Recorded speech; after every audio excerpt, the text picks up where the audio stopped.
Okay.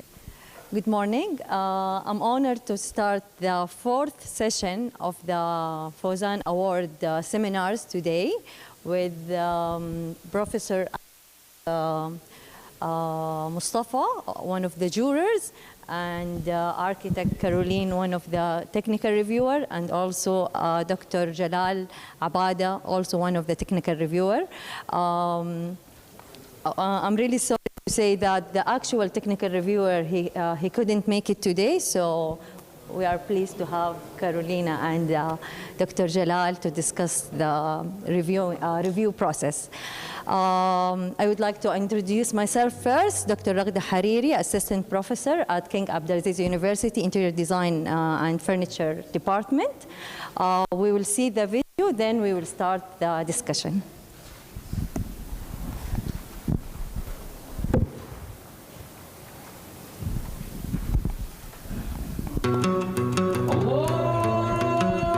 الله أكبر 5 مرات كل يوم يفيض النداء الأعظم، لعل الضمير الحر يتذكر انتسابه لنور العدل والعزة والكرامة.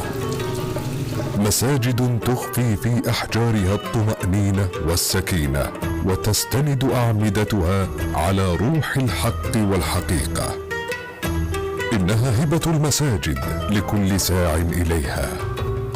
هكذا يتسرب المعنى إلى القلب والضمير عبر الصوت، عبر المكان، عبر الحجارة، عبر الوجوه الطيبة. My name is Mohammed Mayat. I'm an architect and urban designer. It's important to note that I am a student of Professor Abdul Wahid Al-Wakil. As an architect with particularly interest in mosque architecture and mosques. I was briefed by the client, which is a charitable organization based in South Africa, a family waqf, which runs extensive Islamic primary and secondary education facilities throughout Africa, to build a mosque on an existing site where a mosque had previously been built in 1998. بين أول بيت وضع للناس وبين مسجد أبو بكر في جنوب شرق القارة السمراء مسافة شاسعة.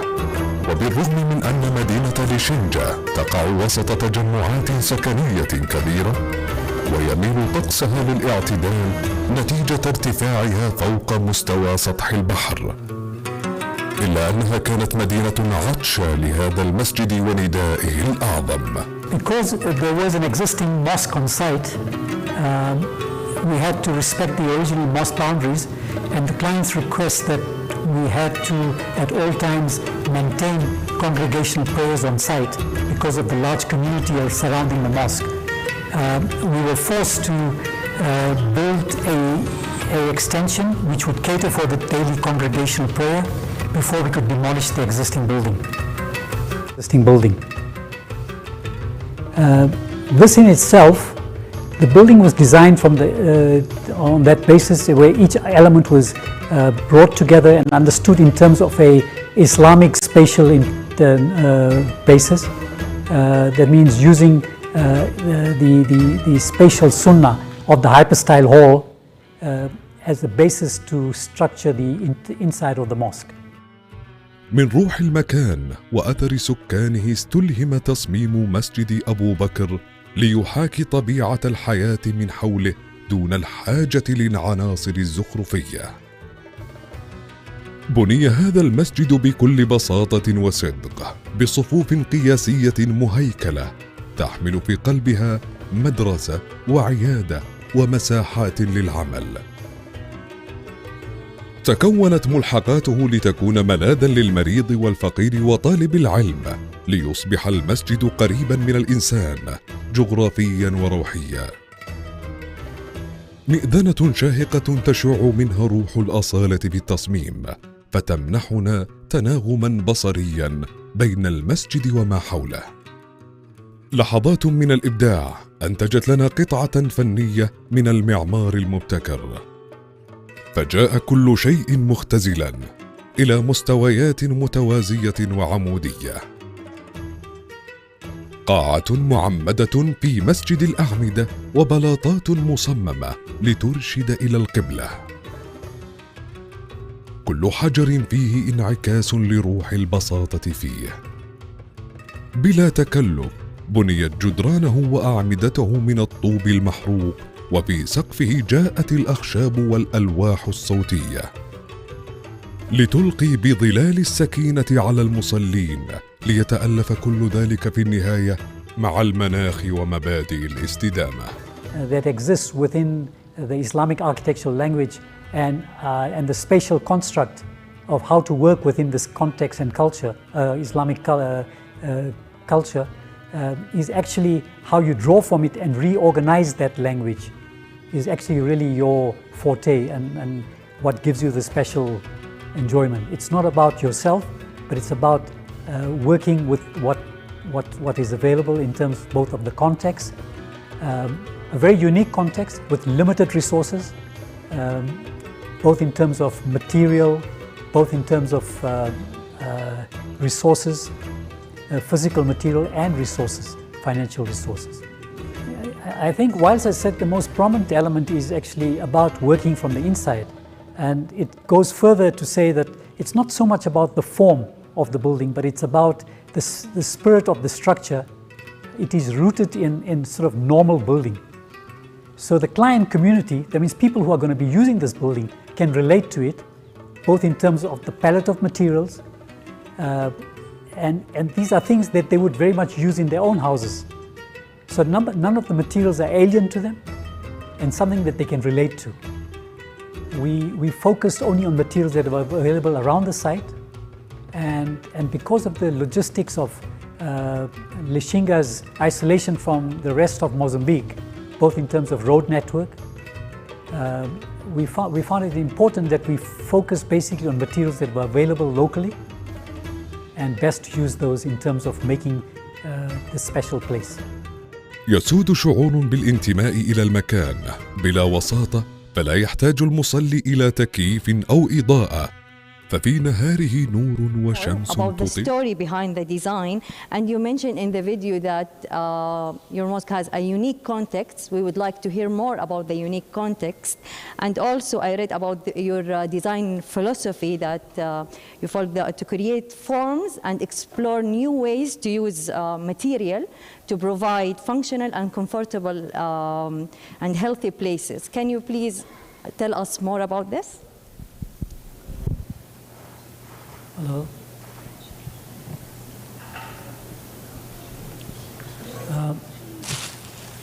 Thank you very much. I think probably I just want to. Hello.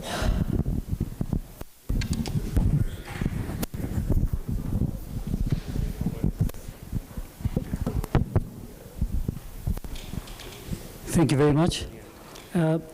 I think I just want to go back to just about the project and probably come back to your question. I think these are communities where Islam was practiced almost well over 300 years. And colonialism or sort of colonials that have come there, it actually puts it froze that development in terms of their spatial development, development as an Islamic community. So in some ways, this project is about rehabilitation of spatial experience, actually. So from a phase of just having shelter as places of prayer, you had the next phase, which is what we call decorated sheds. So sometimes they were ordinary buildings that had iconic sort of filigree that actually appropriated them as Islamic spaces. So this takes it one step further, is that it actually takes the space and gives it an experiential experience that is more rooted closer to their history and their memories of the past. Most people here, most people that we know in these settlements are aware of the history that there is a building that lies about 500 kilometers from here across the lake, which is ruins of that building. And most adults in their 40s are aware of it, actually. And this building draws some of that language and brings it back into a real space that they experience on a daily basis. So there's a connection between memory and their past, about where they came from. I think it's very important for them to be part of a privileged or a special place again. And it's not about, as I said, it's not just about the form, but it's more about a spirit of normal way of building that they can appropriate and use again.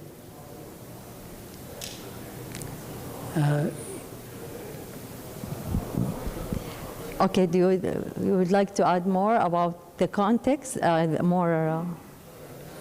is very interesting... The unique context, yes. The unique context is that the site was first purchased in 2009, actually not 98. I think there's a bit of error in that. 2009 was when the site was purchased by the client and a mosque was built.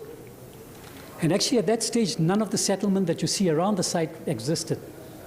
With the positioning of the original mosque, a huge amount of community suddenly mushroomed around the building. And it was in a very short while that they realized that they had to demolish the building and had to recreate it. And I think the process of building is slightly different from a normative process. That means you don't go and purchase things. You first have to make the bricks. And this is where the community gets involved, that you actually get people involved in burning, creating clay bricks. And kiln had to be set up. Because this area has rainfall almost on a daily basis, to do the traditional compression method was a bit of a problem unless you created shelter and you did it under a covered space. I think to create shelter is an expensive process in itself in this environment. So a kiln had to be built almost a year before construction took place. After the bricks were built, immediately it was decided to build what would later become the ladies' area of the mosque, which would allow the continuation of the congregational prayer. The main building was demolished, and as I said, we worked from the inside out. So it was not so much about a preconceived form or anything. It was almost an additive process, not integrative process. It was also discontinuous in some ways, but spatially, the inside was, I think, allowed to be. We decided to celebrate the inside by the sort of the staggered support truss system, which actually also demarcates a vertical spatial experience, actually. Thank you so much. I can see that the mosque is not just only a place for worship. It has become like a social interaction. Yes. So can you tell us more about it? Yes. I think because of these are marginalized communities in the sense that they don't have adequate what we call social spaces within their houses. And the mosque actually adds into that network of supplying the space network that allows the community to develop. It's almost what I would call the lounges or the social spaces of the community that allows for that socialization and development of the culture that is so important as added to the mosque, actually. Okay, thank you so much. Now we can move to Professor Ahmed. Can you please tell us what makes Abu Bakr Mosque a winning mosque?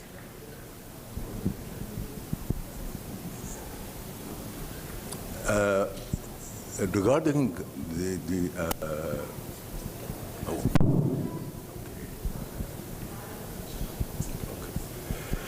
regarding the actual mosque, the mosque we've just seen, it's most importantly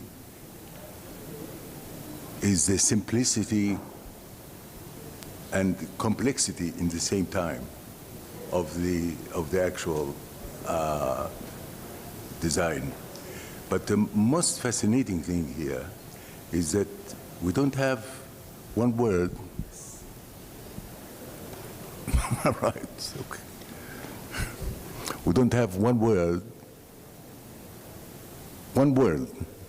in the entire mosque referring to the most important thing with regard to Islam, i.e. the revealed Quran, there isn't a single word. So the minute you actually try to hide the actual minaret, you are facing almost an ordinary قرب الميكروفون شويه بس. اوكي لان اكثر واحد قال لي ما يسمعون. اوكي هذا السالفه.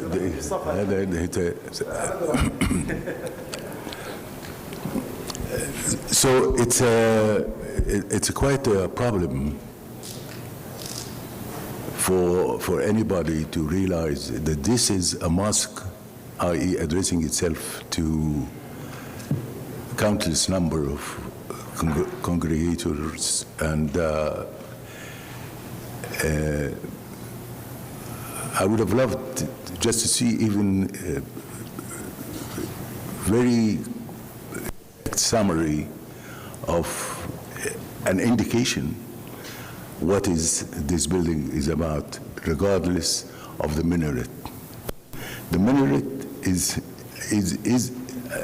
almost a feature as mosque in particular, as well as many other buildings, but this particular media tells us that. I wonder if you kindly explain to us why this building is deprived from any indication that this particular mosque has no indication whatsoever to the actual Quranic statement. If I understand you correctly, are you asking why does it not have? Yes.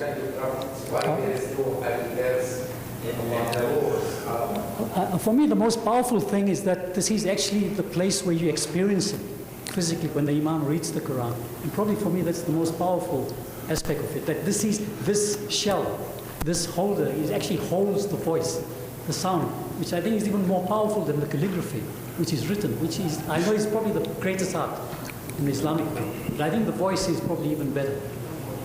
And in some ways, with the limited resources, this is what we can do. What we can't do properly, where the skill doesn't exist, to bring somebody there just to even write something. I think it will happen over time, but I think this is about a spatial experience, to uplift them, to make them Which is applicable to any building, anywhere. But it is I think, sometimes form, Islamic form, particularly, is there Islamic form or not? But I think we're talking of a form that is almost an hieroglyph of the Islamic identity. And for me, sometimes the people that are so downtrodden in terms of their daily experiences of life, they connect with it. It's something that they associate with. It's not something they intellectualize about.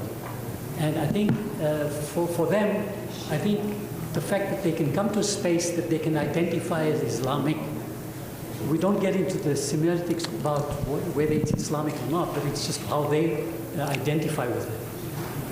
I think as a space, compared to the spaces of their shelters, I think identifies it as slightly different, using the same materials. Yet the experience is very different. There are two major forms which can indicate that this is a place of worship: geometry and scripture. Geometry in itself, it's a vast subject. But in the same time, it relates to the dot. The second thing is that, again, when it comes to the scripture, the entire 28 letters relating to the letter Aleph, and the meaning behind the actual behind the relationship between the letters and the letter Aleph, in itself explaining to us almost almost identical situation to to what's happening to to geometry. However, it's the fact that any sort of indication to geometry, as we see it in the old mosques, it's even if it is derived from wording, in itself, it can actually lead the person to the belief of the oneness of God himself. However, I find it very, very difficult to see that geometry as well as writing they don't exist in the building. However, the actual the space inside the mosque welcoming. It is quite clear that there's a lot of spaces relating to be invested with extra. There is a difference between somebody going to the mosque, regardless where that mosque is, and living and surrounded by these two elements, geometry and writing, Quranic writing. This is for me is the major importance. The second element here, the interior is, as I said, it's very much welcoming any vesture of writing, as well as geometry. I find it quite difficult to, against that space, to realize that it is lacking this particular statement, either in geometry or in writing. Could you tell us why? I think it's not lacking in geometry at all, actually. I think there's an implied basis. Sorry. I think it's not lacking in geometry at all. Actually, the whole structure, the nave system and everything is rooted in a geometry. But it's available to any building, No, I don't think so. The 3/4 arch is an aestheticization of the catenary. It is a truly an Islamic thing that is rooted in geometry. Similarly, the column positions, how they do it, how they uproot, how the structure actually grows out of the colonnade, these are rooted in geometries. It doesn't have to be literal. There's very much a structure and a geometry that is there that implies you how things are structured around you, the celestial bodies around you. So it's not about a literal. I mean, in a community where resources are limited, where I think the introduction of literal geometry or the actual written script, the Prophet ﷺ was unlettered. He was, he could not read. Geometry can be read on many levels. Absolutely, it's many levels. One of them is very, very basic, very, and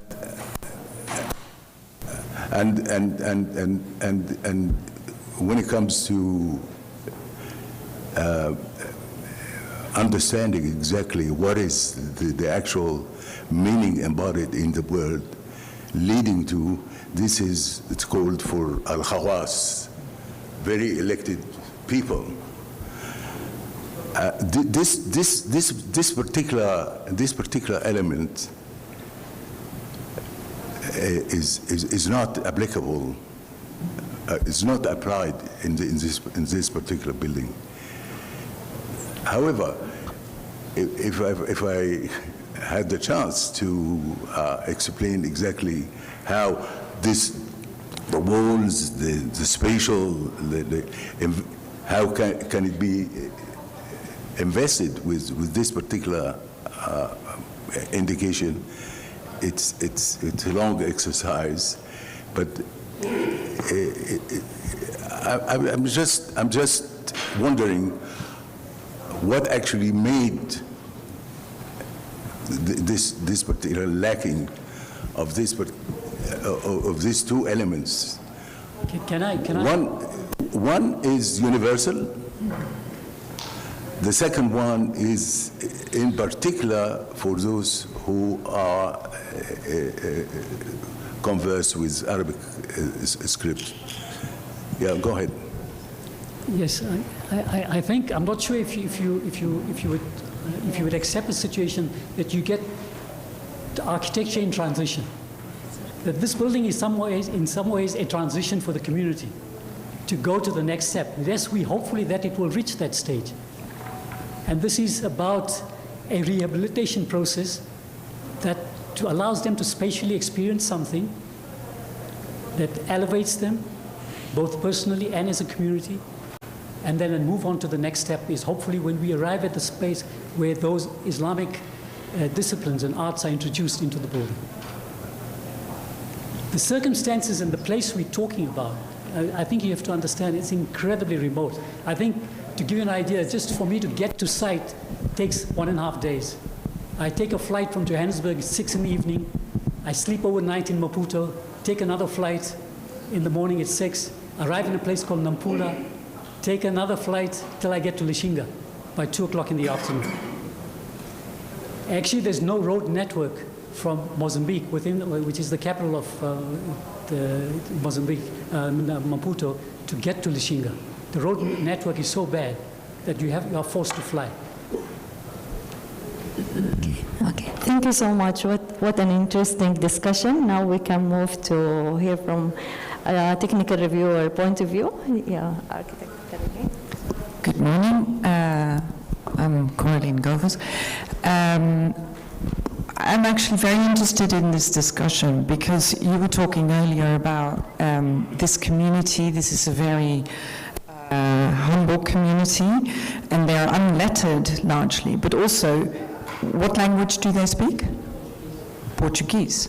So I'm thinking it's an interesting discussion whether there's a need or not for this calligraphy in the building, as is customary, but actually you were talking about how this building was reconnecting them with their history, and I think actually to then introduce another layer in the building which actually might even alienate them because they do not understand what that is about, would possibly detract from the building, because I think actually the humble origins of the building and the fact that the people were involved in creating, so normally a building is made from materials, but here not just the materials had to be made, but actually the tools had to be made first. So this is a very unique process, except it's not unique, it's just unique in today's age. I mean, this is actually how originally mankind created spaces, is by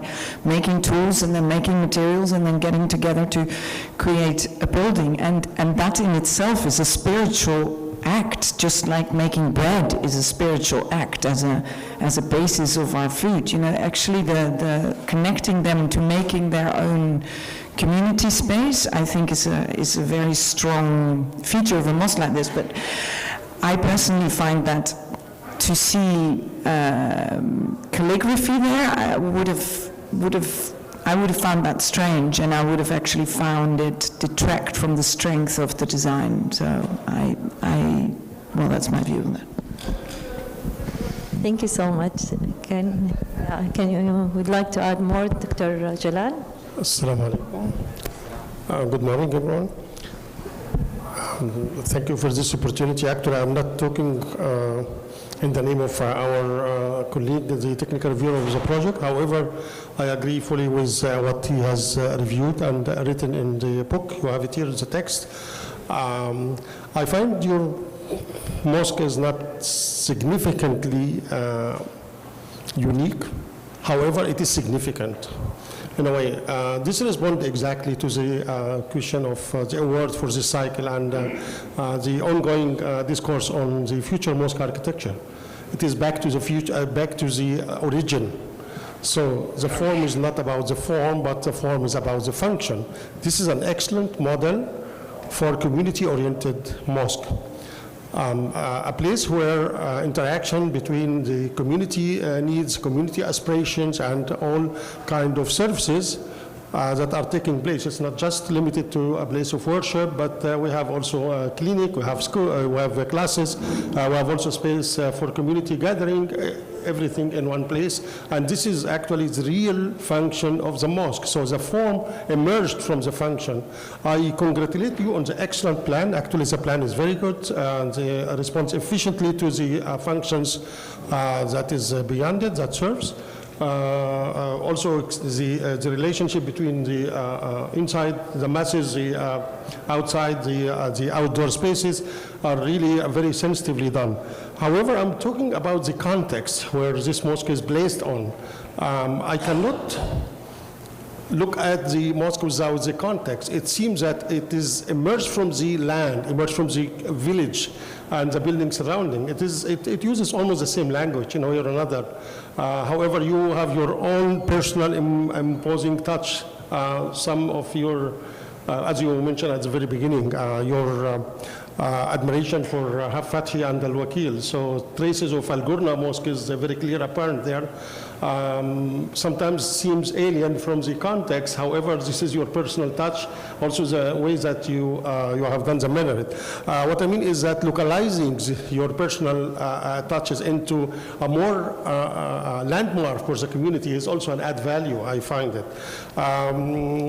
I have some reservations on the landscape, the relationship between the outdoor and the indoors, the landscaping quality itself, which I was expecting to have better, not better quality, but better understanding of the community needs. I found just a vacant land, with the exception of the extension of the prayer hall. And actually the installing of a wall, rather a high wall actually, which strict the visual image of the mosque and the identification of the mosque from the street and from the outside is also questionable. It's not quite clear why should I erect a fence that isolated the whole thing. The mosque should be fully integrated with the, and fully seen, of course. I can understand that there are some security reasons behind that, but however, I think security can be treated in many different ways, but not to hide the mosque behind the walls. Thank you. Thank you so much. You would like to? Yeah. Thank you very much. I have one question, and it's a little bit related to what Professor Jalal has said. You know, it's difficult to understand the urban context of the environment around, and according with what Mr. Mohammed has explained, it's a real area, very far from Mozambique, difficult topography to get there.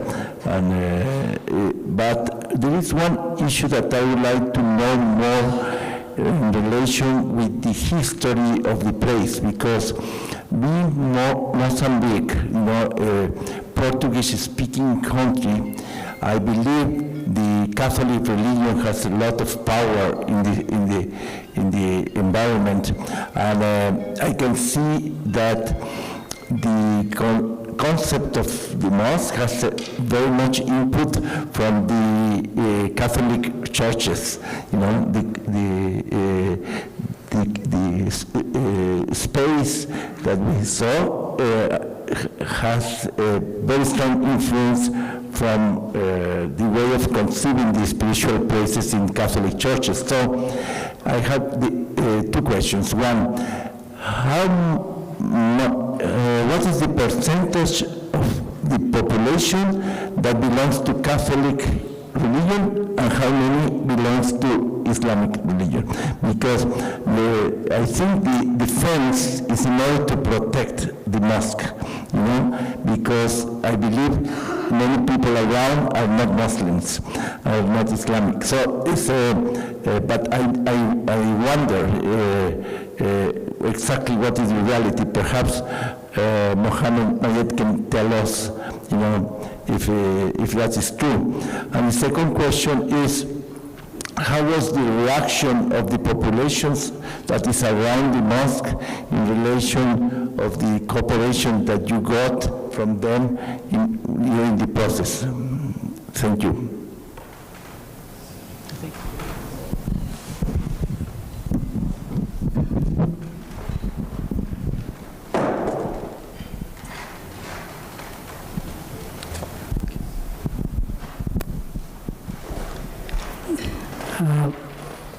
I think just to go back and to talk of the urban context, when the mosque was rebuilt, the road that actually exists in front of it was actually a dirt road. I'm not sure due to what reasons, but somehow it became the main road to the airport, which is the only flight that comes on a daily basis from Maputo. And so I think the reason for that wall, and we are not aware of that wall, why, but the community built it. I think they said livestock were kept on getting into the compound of the mosque, as people were using those roads for their livestock. And obviously the droppings and that were causing a problem for people. Because on Fridays, people, because of the overflow of people, were actually reading on outside of the mosque prayers. So they needed to actually demarcate it from a major road that came about. I think the issue of demographics, while I'm not sure if you know the history of Mozambique, Islam came much before the Portuguese to Mozambique. And it's a very old history. And then, and traditionally the real place was a place called Mozambique Island, which still exists today, which is an Islamic city that exists in southern part of Africa, actually. So, I mean, Mozambique Island is something stunning to understand for Islamic academics who want to study an Islamic city, actually. I think the current, whilst official statistics say that Islam is 20% of the total population, 20%. But the Muslim, the communities claim it's much higher. And particularly along the lakes and along the shoreline, where they generally have, and in Lushinga, I would say is almost 60% Muslim. Yes, there are huge churches that have been built, especially, I go back to, I sort of say it's interesting that you mentioned that it has Catholic, but some of the very early spaces even in Portugal, they were rooted in the Islamic spatial order. And while most of it have been changed and sort of altered and modified, but you could still see the roots of it. The hypostyle hall system still exists in a lot of these Christian spaces of worship, actually.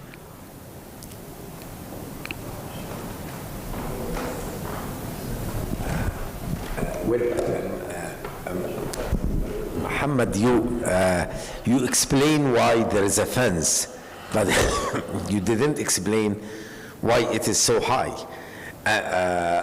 Because it can be done in a lower level. This is my first question. The second is, can you tell us about the total budget of constructing this mosque at the center? I think inevitably in projects like this, you have to allow the community their own sort of leeway at some points, and they take over. You're not there all the time. And these are decisions that they don't refer to you. I mean, you probably saw grass blocks in this building, which is actually an alien material. But the issue is that it so happened when I asked the contractor where he got it from, he says, no, he went to the hardware shop and it just come in the shipment and he decided to take it, And, so those kind of decision making, and obviously you can't say take it down. It's not a traditional process because it's about wasting resources. Suddenly you allow that decision to stand and hold itself. Sorry, just remind me of the second question. The budget was $30,000 actually. $30,000. And that includes that budget includes my airfares coming from Johannesburg actually.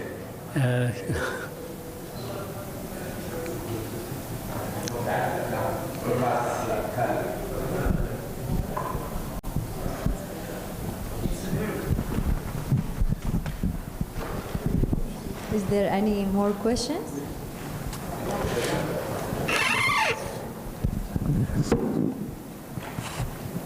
Thank you. Thank you very much for the explanation and the presentation. I'm really impressed. But can you tell me how, to what extent the local community are actually involved in the actual building of the work of the project?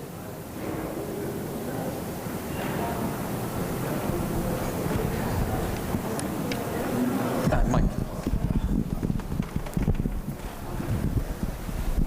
Sorry, just to get you, are you asking what level did the community get involved in the construction? I think there's no formalized contractor. The contractor is from the community, and he gathers people from the community probably who have some exposure to construction. So this is not a formal building contract as we know it. And people are taught. So some of the vault making and that, I stood on site, taught them how to build. And it obviously brings transfer of skills. Hopefully some of that goes back to their building. I think the next stage might be that they might even build vaults, much more serious vaults actually. Obviously there are elements of surprise. There's issues like bats getting into building, and bat urine is a serious problem in terms of a smell issue. So you have to be careful not to create cavities and spaces for them to get in. Thank you so much. Thank you so much. I would like to ask a question. What is an interesting thing in the design? There is no mechanical heating or air conditioning system in the mosque, and the use of natural system of lighting and ventilation applied.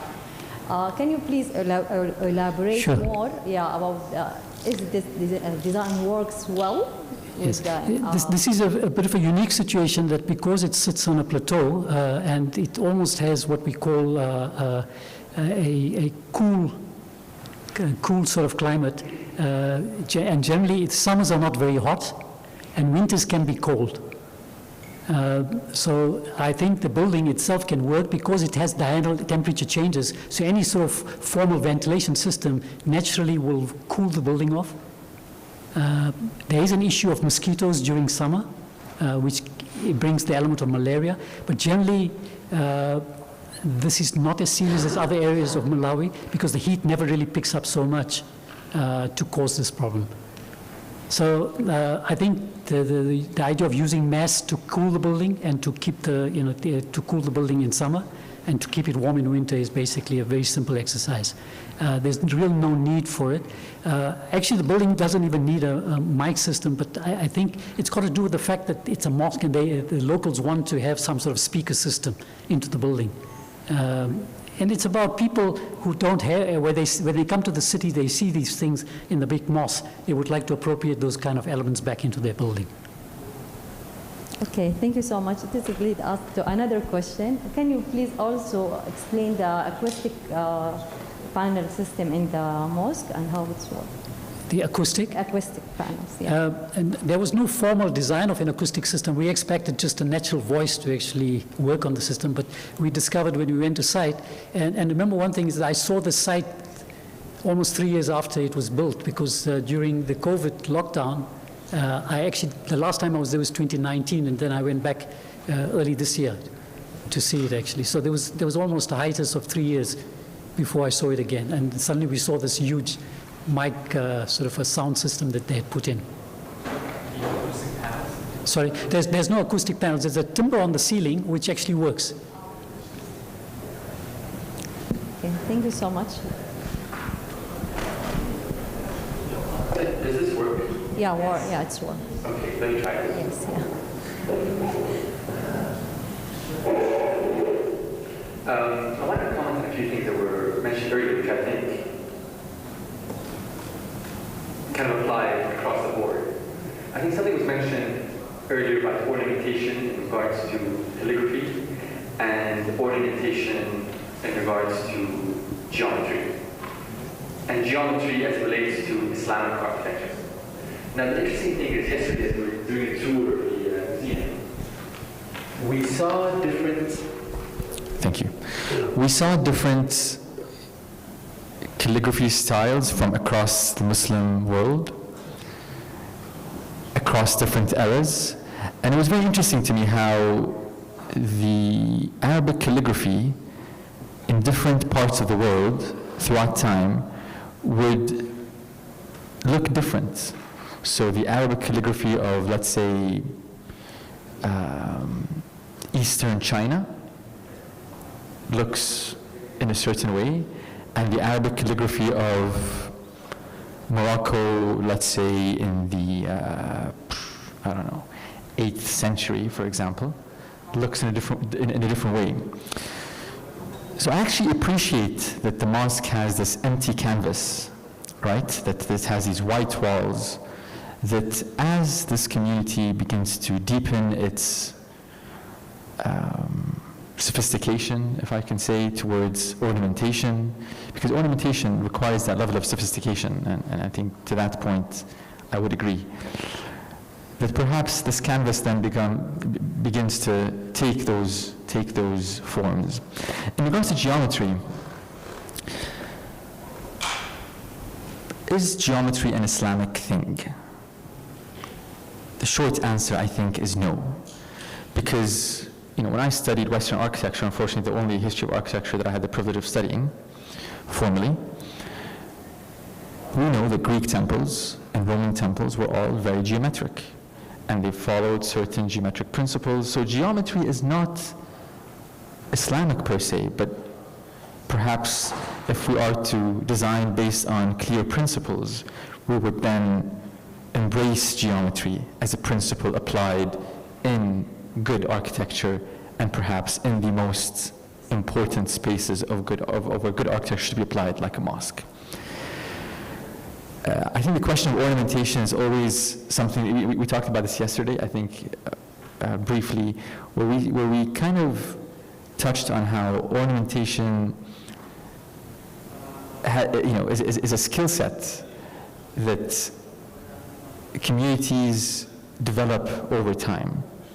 And so I'm actually very interested not on how the mosque looks like today, but I'm very interested how the mosque looks like in 20 years, in 30 years.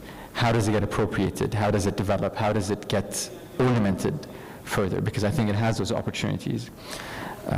And it's interesting because we talk about how this mosque has a clinic, it has teaching facilities, and I think 98% of mosques in the Gulf, for example, don't have that.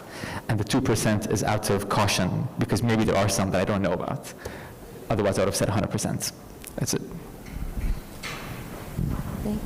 Thank you, Architect Ali. The floor is open for more comments and questions. Dr. Saleh?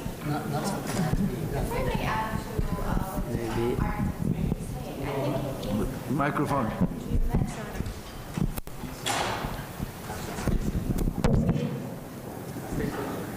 I'm loud enough to not use a mic. Yeah, so I think if I may elaborate, you mean it's not exclusive to Islamic architecture. It's not that it's, I disagree with the no. It's not a no, it's not exclusive. It's used in all the different types of architecture, like you said. Yes, exactly. And then I'm really fascinated by the conversation about the ornament and the calligraphy. Why do we feel the urge that it needs to be there? Like, it's an added aesthetic element, but it's not really, let's say, a code part of it. It doesn't really need to be there, especially for such location where it's a rural area. It's the function itself and the spiritual, like you said, architecture, Muhammad, is really what matters, is how it serves the people. Why do we always feel like mosques needs to have certain image? Like I feel like there's a stereotype that it needs, that everybody, when we imagine a mosque, that's how we imagine it, and if it's not, the conversation is all about how is it not there? Why is there's no calligraphy or ornaments or anything? Like, I've seen many mosques that doesn't have it and still have that spiritual aspect. So it's all about emotional design and how we feel in the space, rather than the ornament and the calligraphy and all of that. And my question to you, Architect Mohammed, is that you talked about that the mosque was designed not to have a sound system, and then they added it. So if you can elaborate more, why was it designed at the first place without having that in mind? And what, like, because I'm always interested in post-occupation evaluation, because it's really interesting of how we design and then how the user wants the space to be. I think just the logistics of it. The original mosque actually had no electricity. The original mosque they didn't have access to the grid. And somehow we arrived on site one day and they said they managed to get the people to connect it to the grid, and somehow it seems that somebody who was working this, most males work in the big cities or out of the country, and when they return, somebody returned with the mics, with a sort of a boom box, and and which they connected up, and then before we knew it, there was a mic system in place. So I think the logistics of one of the reasons why the minority is also there is that you have to bring the water up into the water tank to get pressure to be able to service the water closets and the pollution facilities. So the minority actually has the second role, which is actually a water tower.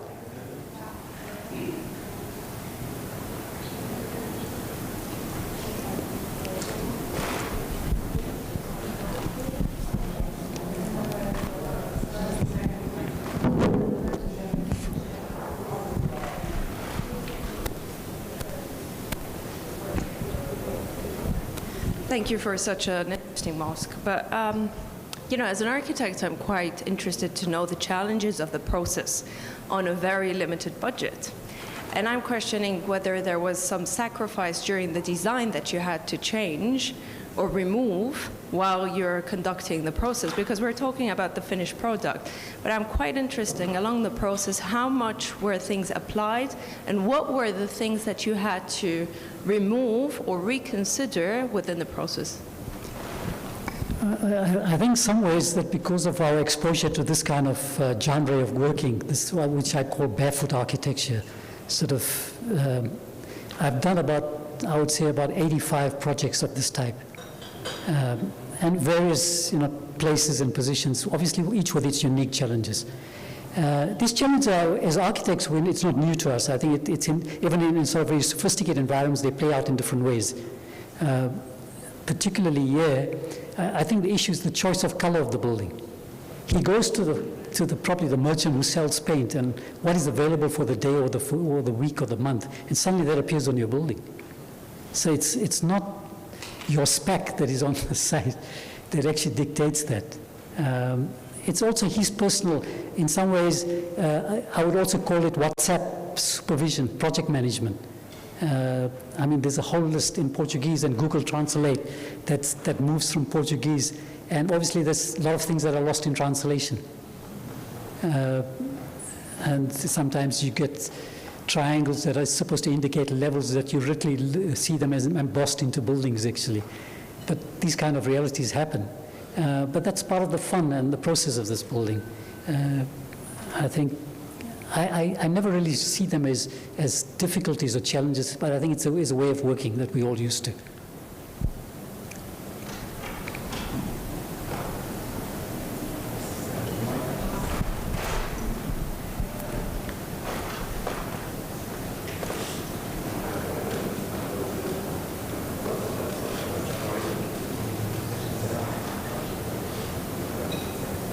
It's working? Yes.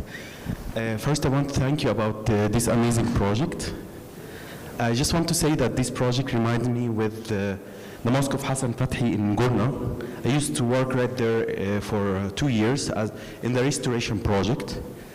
So from inside, I feel that it's the same building. So I want to thank you that you gave me this feeling from inside. And I believe that you built it with clay bricks, adobe. Yes. Is it true? But I see that the plaster is a bit shiny, so you added plastic. Am I true? It's a cement-based plaster, Yeah. It's a cement-based plaster, and obviously they've used an oil paint because they say that the local children with the mud hands, touching it all the time becomes an issue. And it's thick with the wall. We had originally suggested to them using a lime plaster, actually, which they use a tradition of plastering it every so. But they say it rains so often. It rains. They say in summer they had rain every day besides 2 days in this current summer. So it gives you an idea. The plaster from outside is cement-based. Cement-based. Okay, and it is connected to the mud bricks? Yes, it is. There is no isolation between. No isolation. This is I never see in my life. So congratulations about this project. And I want to ask you if you have a maintenance habit with the community, if they do their maintenance themselves, if you established a system for maintenance. Yes, there's a system in place, but I think what's important to know that the client that built this building, they run a system of Islamic education projects in Mozambique. They have about 500,000 students in that area. And I think the basis is that they always set up facilities so that can be used as a place, as a school, which develops slowly. And so this one has probably gone the full, so the school is developed into a mosque, and the mosque had to be expanded to form the current mosque. Yes. Finally, I'm sorry, I want to ask about the ceiling. Why did you choose to have a wooden ceiling? And I believe you already spoke about Abdul Wahid al-Wakil, and I don't believe that he will love not to have a lot of columns. He loved the columns idea in the mosques. So why did you choose this? And are there any alternative of this wooden or sandwich panel structures? Well, with the high rainfall, I think the priority for the architect would be to get the rain off the building very quickly, actually. So obviously, corrugated sheeting becomes a very easy solution. The idea of vaulting, while it's a great solution, but I think waterproofing and the quality of waterproofing would be an issue. Over time, how do you, to develop traditional methods, I mean, we've used in other places where we use cow dung and we use ox blood, and we create these sort of mixtures, magic potions that we can create, but in this case it was a bit of a challenge. We were worried because of the isolated situation. If it failed, it would mean that we would have to keep on coming back to site, very expensive.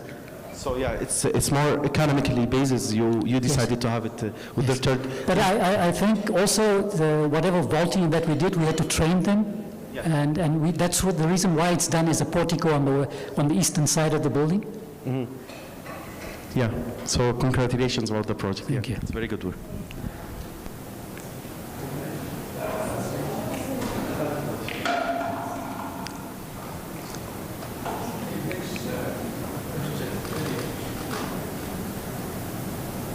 Yeah, it begs a question earlier from the discussion about geometry, calligraphy, and what is important is space.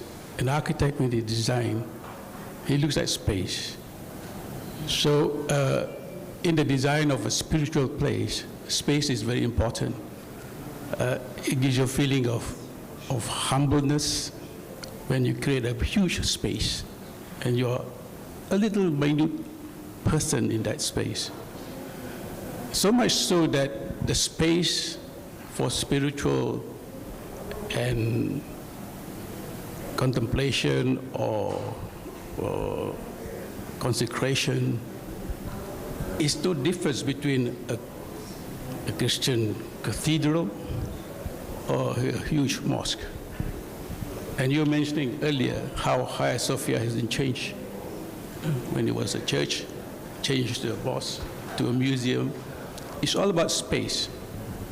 When we talk about calligraphy or geometry, start calligraphy first. In a mosque, the space is meaningful if its direction is towards the Qibla, towards Mecca. That is certainly is a mosque. It's not a church.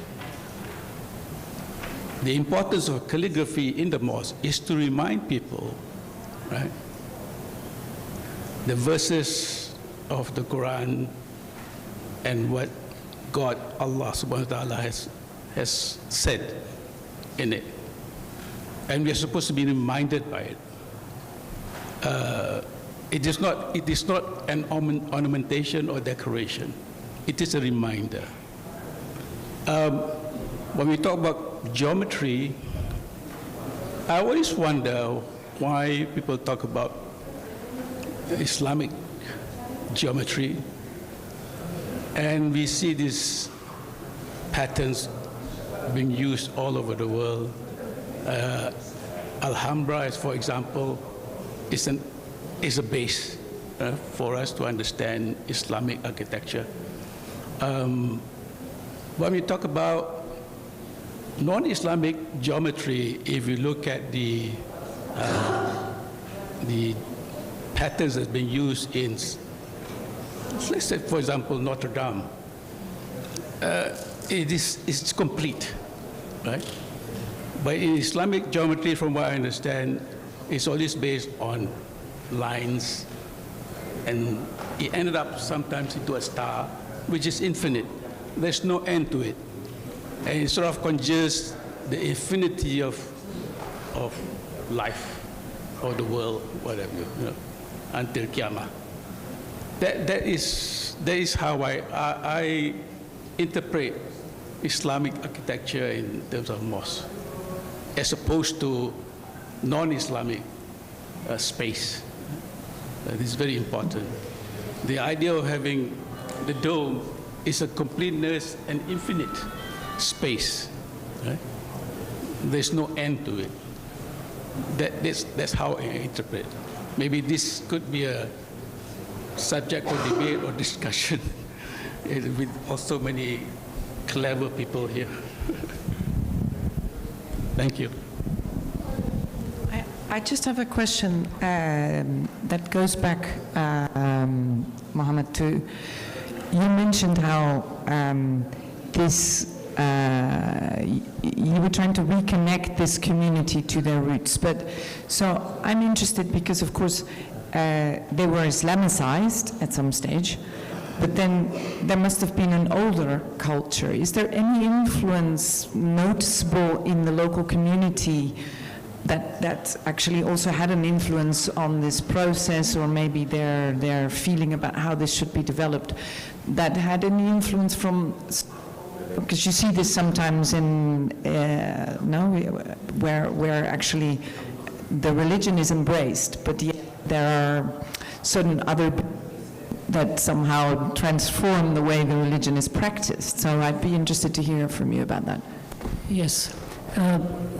I think there are a lot of anomalies. What you talk about is that they're not unique. So which is the religions of their, not religions, but certain practices that they hold. But I think one of the issues that you have to understand is the political situation in this region, particularly, pre-colonial, there were really no borders.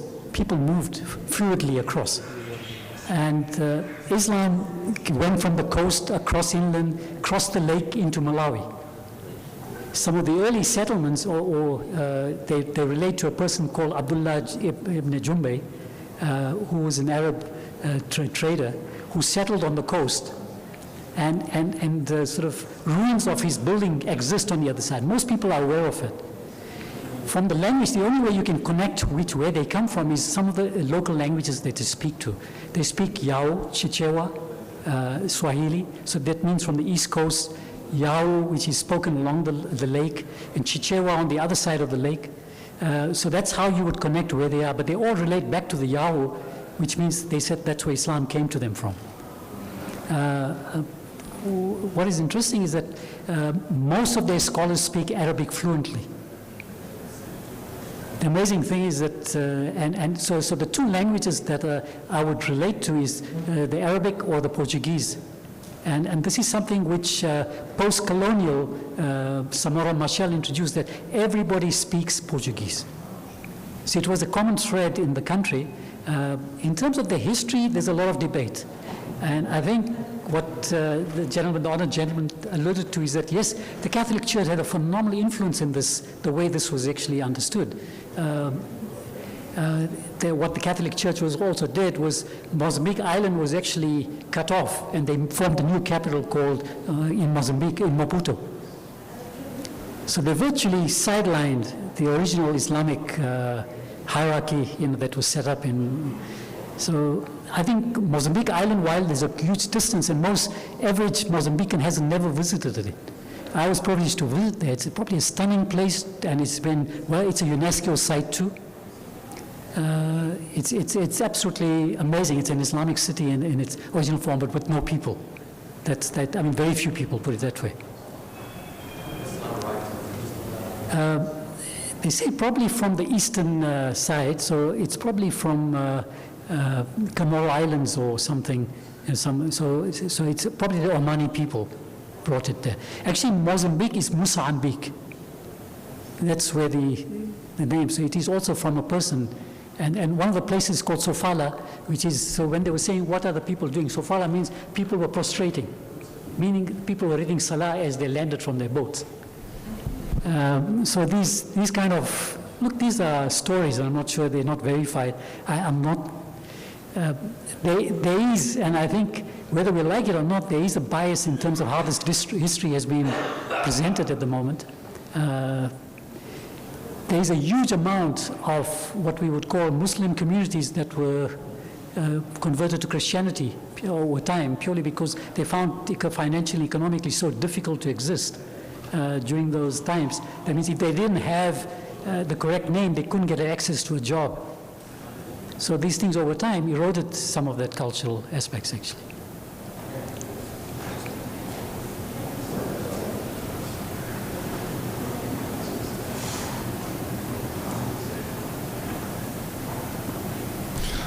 In response to the discussion on the geometry and ornamentation, if we take the issue of the geometry higher level to the architectural geometry itself, I can claim that we should distinguish between the formal geometry in terms of architectural geometry and what I can label as parallel geometry or hidden geometry, the way that the indigenous people or vernacular context can produce geometry out of the function and out of the pragmatic arrangement of a project. In this case, the mosque, we feel a very interesting geometry that came from the plan. We have the majaz, we have the small, the module itself, the grid, and this sequence of spaces that leads from that. I can believe that the architect did not intend to impose a specific geometry, but the geometry came from inside, came from within. And this is a quite different definition from the geometry when we are imposing, like the example you gave it for Alhambra or elsewhere. So I think it should be seen within this context that this is a spontaneous geometry or a parallel practice of architectural geometry on a higher conceptual level, that this is unintended expression of symbolism that refers to the community. This is a place where this is a place for everyday living, for the everyday practice. You can build it anywhere. It's a model for building anywhere with some localized conditions, like, for instance, the use of technology, the materials, the low-tech solutions, and also some personal or subjective touches of architecture, like the lugia outside, this kind of special vocabularies that is perfectly imposed in the design and became an integral part of the whole mass. So what I mean is that at the end, we produce a wonderful piece of architectural geometry, although it is not the way that we used to find geometry that's based on geometrical rules and very strict principles of symmetry or whatever of other stuff in the, found in the examples of Islamic architecture. So my point is that the project is a representation of a parallel geometry and should be considered like that.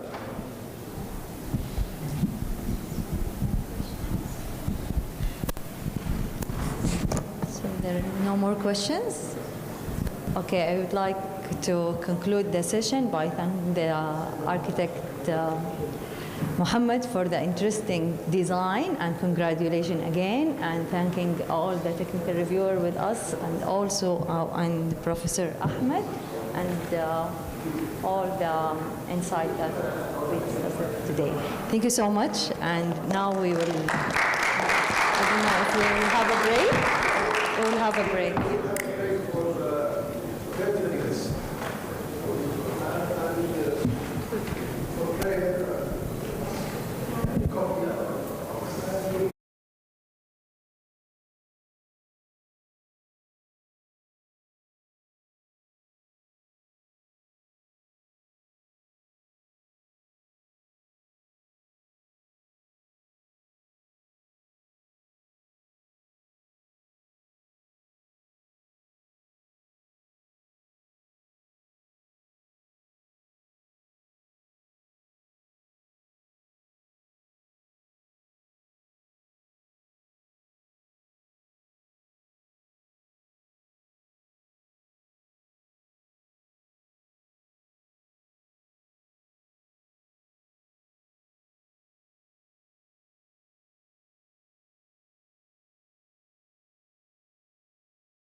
Welcome everyone to the fifth session of Abdulatif Al-Fawzan Award, the fourth cycle of the award. On behalf of the award and the committee, I'm welcoming you all.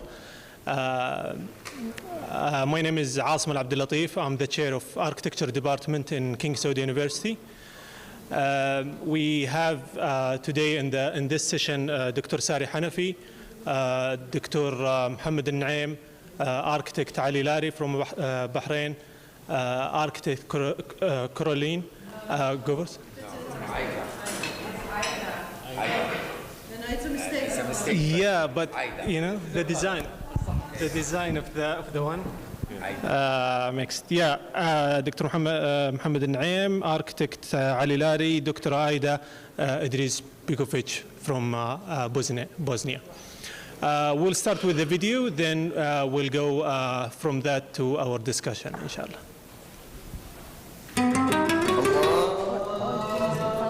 عالم يموت ويطرب، زمن يطول ويمتد، سعي وتنافس وعناء وكبد. يقوم المسجد فتقف الأرض بصخبها عند بابه كما تقف عند شاطئ النهر. على عتباته تنسكب السكينة والرحمة ويصدح الأذان، فيتوقف الزمان وتهوى القلوب إلى الرحمة والإحسان. الله أكبر، الله أكبر. بين وقت ووقت خيط نور يمتد من الفجر إلى غسق الليل. أصوات المآذن تنبعث مدوية لتسكن الروح ويطمئن القلب. طبيعة مذهلة وهبها الله فرادة وسحرا لا نظير لهما في العالم. ملبورن بأستراليا، حيث الحياة التي تنبض بالألوان المختلفة والتجارب التي تتنوع بين الفنون المحلية الساحرة والمعالم التاريخية الحافلة. My name is Glenn Murcutt. I'm an architect. I worked on the Australian Islamic Centre in Melbourne with a wonderful architect from the Islamic community, Hakan Elevli, from his practice Elevli Plus. My name is Hakan Elevli. I'm the Principal Director of Elevli Plus Architecture. We run our commercial offices here in Melbourne, Australia, and we do work internationally. As an architectural designer, my preference always is, like every other architect, is to provide a building that plays with everyone's emotion in a positive way, and also have an outstanding outcome that would follow through for years to come for people to enjoy. We have a huge responsibility to be able to provide these kind of facilities and buildings around the world, and we have a big role to play to make sure that generations to come can enjoy these spaces. على هذه البقعة الجغرافية الرائعة تقع تلك المدينة التي تربعت على رأس قائمة أفضل المدن الملائمة للعيش على مستوى العالم ل5 سنوات متتالية. على ضفاف نهر يارا الذي يقطعها مساحات خضراء شاسعة وحدائق غناء لا تحيطها الأعين، ومبان عصرية تضفي على المكان سمة قلما تتكرر في أماكن أخرى. To do something really well, that make a building that's inclusive, not exclusive, would be a contribution not only to the Islamic community, but to the culture of this country, and also the culture of the local community.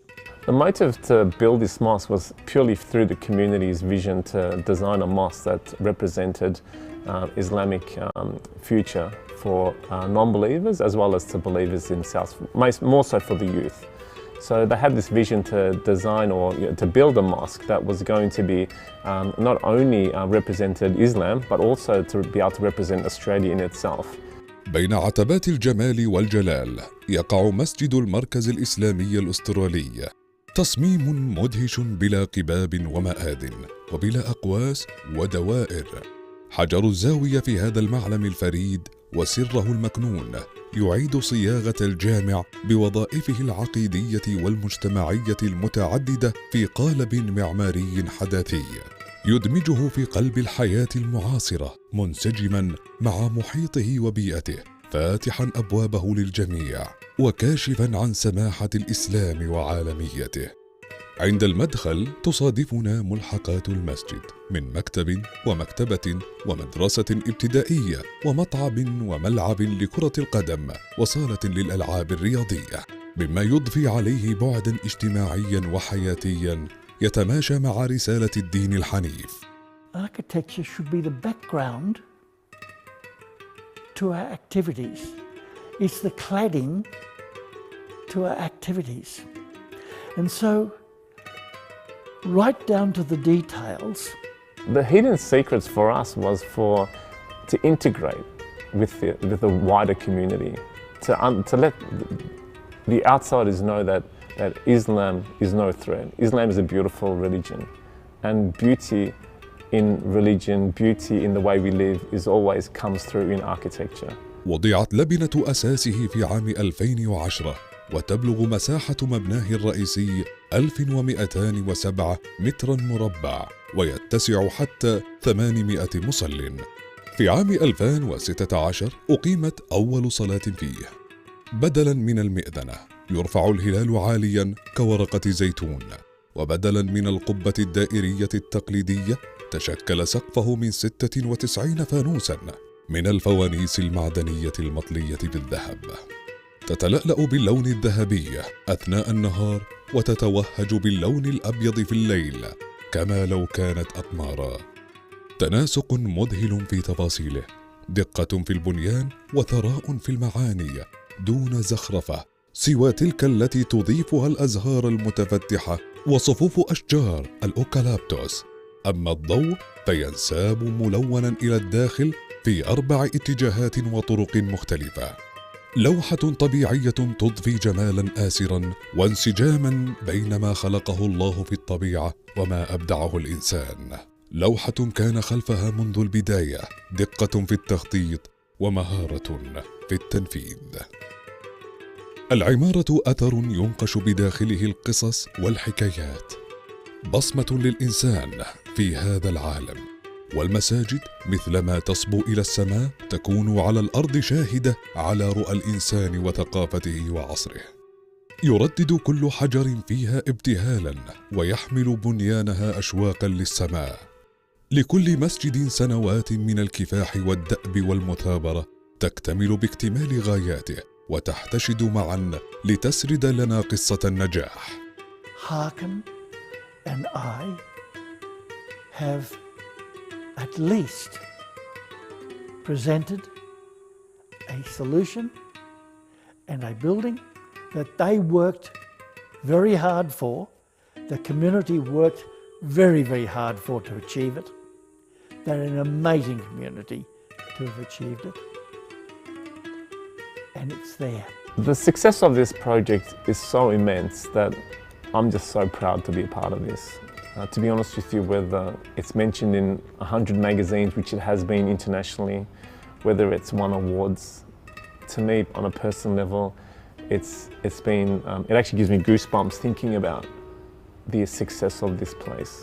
We've had lots of media, positive media attention during those hard times where they said the Muslims are trying to become integrate in part of the Australian community. They're not like what it seems. So it's been so incredibly powerful that if this was my last project, alhamdulillah, I'm very happy. شرق وغرب، عرب وعجم، رغم تباعد الأماكن واختلاف الألسنة تجتمع على دين واحد وقبلة واحدة في بيوت الله، قبلة القاصدين ومنارة العلم والدين. بناء ليس كغيره وعمارة فريدة من نوعها تحتفي جائزة الفوزان بها. مع هذه الجائزة ترتقي المعرفة بالمساجد ويكرم المعماريون المبدعون. The Al-Fawzan Awards to me represents a true form of Islamic architecture in its greatness, in its form and shape. and it's an award that has been given to well-deserving architecture that represented something that connects with individuals as well as to the community. So it's an exciting award that anyone would want to be able to win, of course. في عام 2011 من أرض الحرمين مهوى القلوب والأفئدة انطلقت جائزة الفوزان لعمارة المساجد، وفي سنوات قليلة نمت شجرة باسقة لتصبح جائزة عالمية تبرز الثقافة الدينية وتحتفي بالنماذج العمرانية المتميزة وتدعمها لتكون كما يرجو المؤسس تأسيس عهد جديد لعمارة المساجد.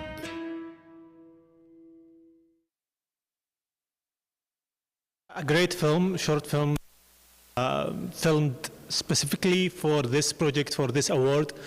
We were lucky to hear from the two architects who designed the project, but lucky more to have Hakan with us in presence here today. The architect who worked 12 years in this project in parallel with Glenn. I would love to leave the mic for him to talk more and in details about this project. Thank you for that. I don't know who the lucky one is really. I just think I'm the lucky one being here and to be able to present our project again.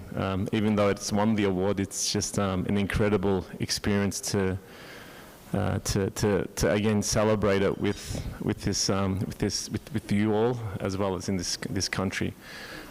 Just a little bit about the journey of me personally and how I got to meet Glenn. I suppose that's a really big question that a lot of people ask me. And how that happened was I was born in Istanbul in Turkey, immigrated to Australia now 54 years. I still can't believe it's a big number, but anyway, 54 years ago. And we were the first generation Turkish people living in Australia, and of course that had a lot of complexities in itself. So we didn't have any kind of facilities, we didn't have any schools. I'm talking about Turkish schools or religious facilities, and being connected to the community. We were kind of living, I wouldn't want to call it a ghetto society, but we lived together. Everyone supported one another. And architecture for me was a really big passion for me. As a child, I used to love looking at buildings and tell my late father that for me buildings represented livelihood. It represented life, and knew from quite a young age that this is what I wanted to do. And I just graduated from architecture and had no idea, but I was a lot more confident for some reason back then. For them, for those reasons, those days I thought I was unstoppable, like a Superman practically. And I was awarded a project to design a mosque in a place called Keysborough, which is about 30 kilometres outside CBD in Melbourne. And that mosque was a very traditional mosque. It had 5 domes, 2 minarets, a structure that fits in anywhere in the Islamic world, really. And it's quite a successful project. But living in Australia, I thought, you know what, I don't want to do this anymore.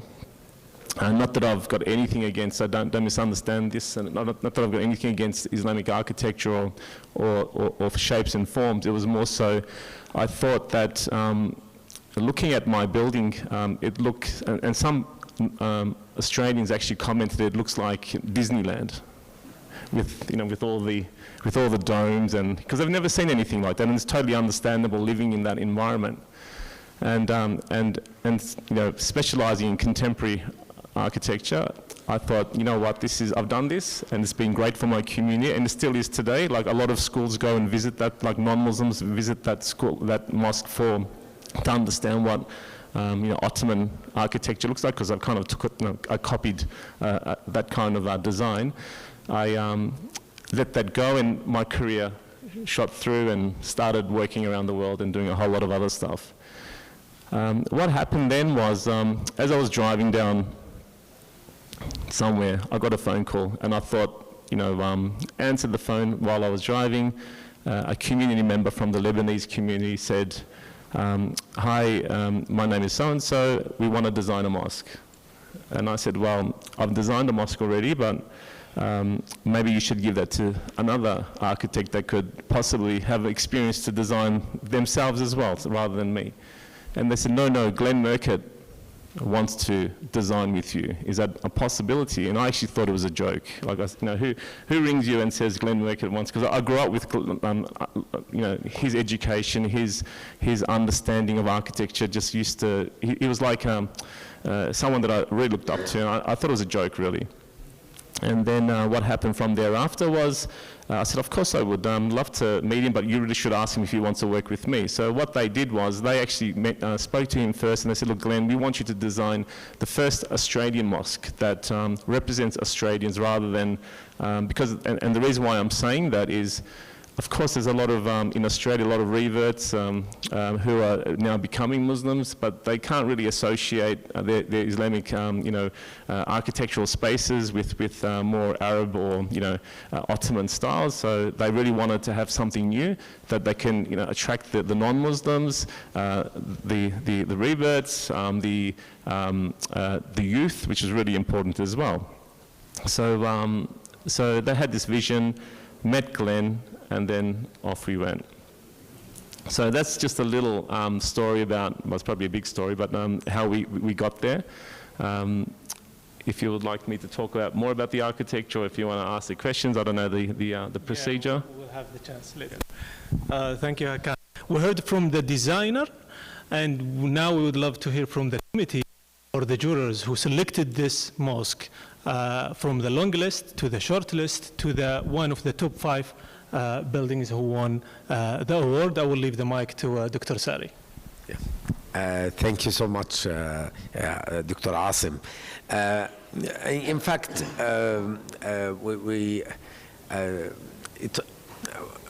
we as a jury, I mean, we loved this mosque for different reasons, and of course, understanding. I mean, we shortlist mosques not only because this building embody Islamic philosophy, but also has a markers of context of we look, for instance, for this mosque, what is Australian on it, and we saw many elements of Australianness on it, and I will come to this a little bit later. But also, I mean, in the context, it's very interesting to know that in spite of the multiculturalism of Australia, I mean, the sweeping emergence of Islamophobia in many Western countries, I mean, this impact also how a community would introduce itself, how a community not only aim to be integrated, but I would say positively integrated. But, and here I took the concept from Tariq Ramadan in his book Radical Reform, where he called for Muslim community in Europe to not only to be integrated, but to extend hands. I mean, not to wait. Sorry, not to wait until the host society integrate the migrant, but the migrant themselves should initiate gesture toward this integration. And I think this is the whole center. It's really, I read it personally as a positive integration, as initiator of extending hand by its transparency, its it's very connected to the environment. It's a welcoming. It's a place where you have a cafeteria. You have you have a profane activities like sport activities. I mean, I'm sure they will not look to the ID or the religion of people who would use it. So this hospitality of this place is very important. The other point I would like to highlight is the aestheticism. I mean, the use of this beautiful colors of yellow, from inside yellow, red, and blue, and from outside this this orange is amazing. I was delighted by this orange, and when I think about Australia, I think about orange color. It's and the kangaroo, and so it's really tell that it's from Australia. So I think this is aesthetically beautiful with calligraphy. I think Professor Ahmad highlighted how important the calligraphy, and I really like it, how it's so imposing in the Qibla wall, but also the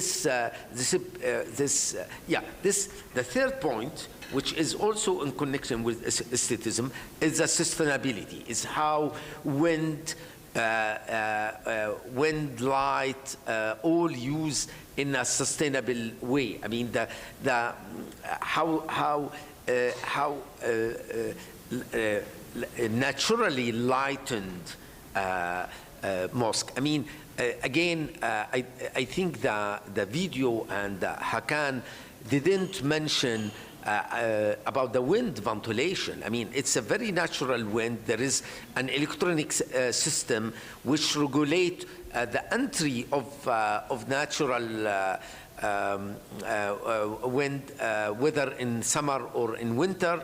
There is 200 meters square of solar panels.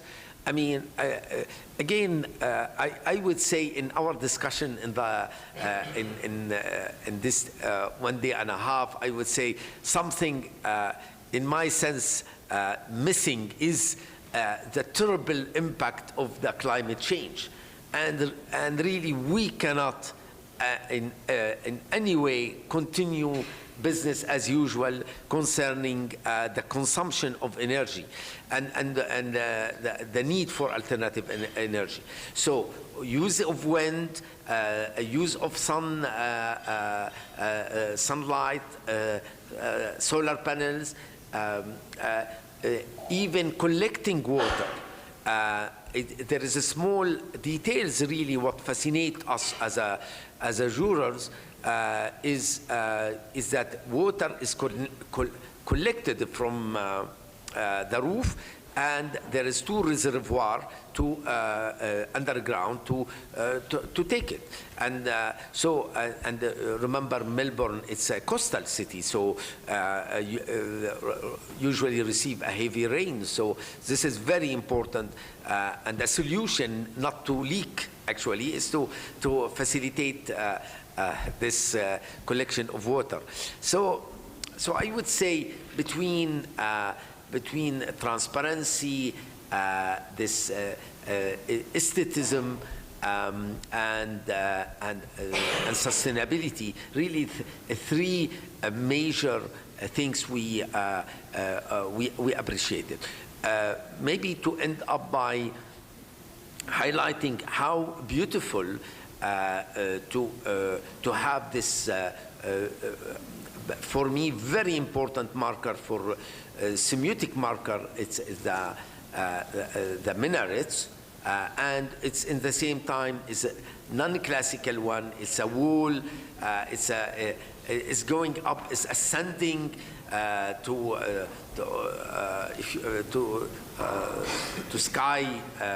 And then with the crescent in the end. So I think no one can, I mean, it's clear. If I pass by as a tourist, and I will be in the end of June in Melbourne, so definitely I will be there. If I pass, I will recognize it. I mean, even if there is no sign that this is an Islamic center and a mosque. I will stop here. Maybe there's other things I would say later on. Thank you very much, Dr. Sari. Because Dr. Mohammed has a flight to catch, so we'd love to hear from him before he pleads. Yes, I would like to start by it's a great mosque. Just looking at the short movie, it's a design. It's a place that you would like to experience.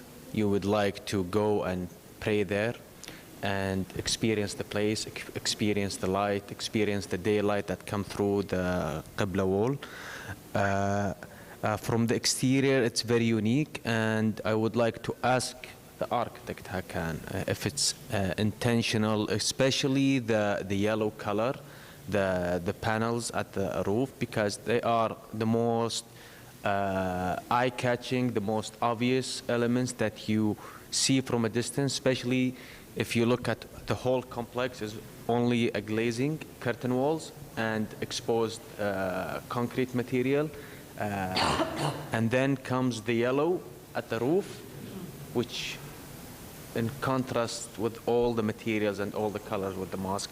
So I want to ask if it's intentional just to only have the yellow color at the prayer hall to maybe reference that this is the prayer hall, reference this is the mosque place, and the rest is only a complex, belongs to the mosque.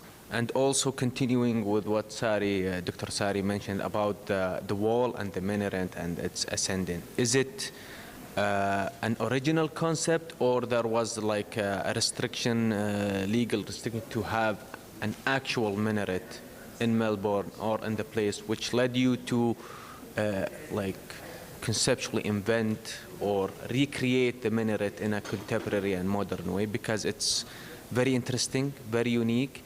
It's symbolized the mosque with the crescent at the top, but it still doesn't have the power of the minaret that is enforced in the place. And because as mentioned yesterday, when you have a minaret, you are sending a symbolic message that this is a religious place. But not having the minaret and it's make this place blend with the community, make it less like religious, have this religious symbolic, because especially in a community that's not Islamic, like having a religious building that's not along with the rest of the society can send like a different messages. So I would like to hear about the minaret and the yellow color, and did you study the daylight, the lighting of these panels? Because when you see them from the top, they are very condensed, and they are having shadow with each other. So, do they actually provide enough daylight in the day, or you need the support of artificial light and ambience light, especially in the cloudy days? Thank you. Thanks, Dr. Mohammed. The mic to you. Great questions, Dr. Mohammed. So if we all know Glenn and how Glenn works, you don't know much about me, but everyone knows a lot about Glenn. And everything that he does has purpose. He doesn't not so much like to, he doesn't believe in doing something that doesn't have a purpose anymore. And because he was, well, we were both commissioned to work on this mosque and design a facility that was for, to represent Australian Islamic beliefs, really. Of course, the religion doesn't change. It's more so about that. So when we were designing it, the elders of the Lebanese community was kind of opposing it a little bit, of course. Like for them, it was like, we like your Keysborough Mosque. Why don't you just build that one here? Because we had five domes. That's something that they really wanted to do. But the youth and the majority of the community was opposing that. And so then what they said to us was, the elders, and they loved Glenn, by the way, like they fully supported everything that he wanted to. So it made my life a lot more easier. They said, we need a dome and we need a minaret. And Glenn said, and of course I'm standing in the background now, I'm not going to go into that argument. Glenn said, well, we don't need a dome anymore, and we don't need a minaret anymore, because a dome was probably not, it's non-Islamic anyway. It's something that was built in the ancient days from the Parthenon and everything else. It's been there forever. The reason why they had domes was for acoustic travels. They didn't have electronic, they didn't have microphones, so they needed a dome. And they said, and then he said, and you don't need a minaret, because the minaret is for a call of prayer. You're not allowed a call of prayer in Melbourne. So why do you need a minaret? And they said, please, we would really love to have a dome, and we would really love to have a minaret. So what we did from there on was we actually understood their passion towards this symbolic gesture of mosque, and it's a big discussion. It has been a big discussion in relation to minarets and domes. So we started doing a lot of research. A little funny story with me, because I grew up being a Muslim, practicing my faith, thinking I know about Islamic architecture, because I did the biggest mistake, and that was presuming to know, whereas Glenn studied to know, to learn. So I was there to now be with him and teach him about Islamic architecture when there was really not much except to face Mecca, really. For him was doing research and pulling apart what was so important about Islamic architecture. And together, for months on, it was always worked in my office. We had a really big desk with lots of yellow tracing paper, pulling apart, ancient works of, Islamic architecture. And what we wanted to see is what could we find. And one of the things that we really found was the old original ancient mosques. They were gold roofs. And we thought we can do our lanterns in gold, so that would represent the gold dome. And then we did further studies, and we found somewhere that color actually represents a lot of things in Islamic architecture. And these colors are always in every mosque. And it's the same colors we're talking about today, is the gold, the blue, the green, and the red. And this study could be wrong, because there's scholars here.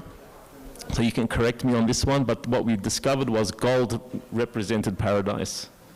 Blue represented water and sky. Green represented nature. And red represented blood, which is like life. So we thought it'd be beautiful to be able to use these colors in our lanterns, as well as to bring draw those colors into the mosque. So continuing with the actual lanterns itself, we needed more purpose for them. We didn't just do shapes. We thought it's really important to understand what we could have put little cylinder type structures, but we didn't. The reason why we didn't do that is we also found that with the geometry of Islamic architecture, and it's not always the case, which I was just taught recently, it's always in odd numbers, the ones, threes, fives. So what we started to do was we gridded our column layouts in fives and threes. And then the triangle is three corners. With the colors, we faced all the gold colors of the glazing in the lanterns. We face them east. So in the morning, when the sun rises, it captures all the gold light, and during its most performing time of that light, we get a lot of gold triangles penetrating through the roof onto the floor. And as the sun rotates towards the north, the beautiful green light comes in. And then as it goes towards the west, and in Australia everything's the opposite way around, obviously you know that, we get the red light, which is the beautiful, the light of life coming into the mosque. And sometimes there's times where the actual colors actually clash inside, and we've got a light show happening. So with the question about light into the mosque is this such beautiful light, and it's incredible, and inshallah you'll come and visit it, and you can be our guest, call me, I'll take you for a tour. So with lights, we've got a lot of, it's a very transparent mosque, so with the glass panels at the front, as you said.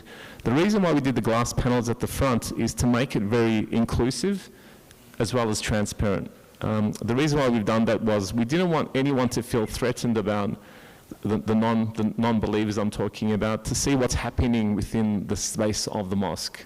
We wanted them to see that all they're doing is praying, just people enjoying their space. And they're not threatened by any kind of enclosure, any kind of exclusivity.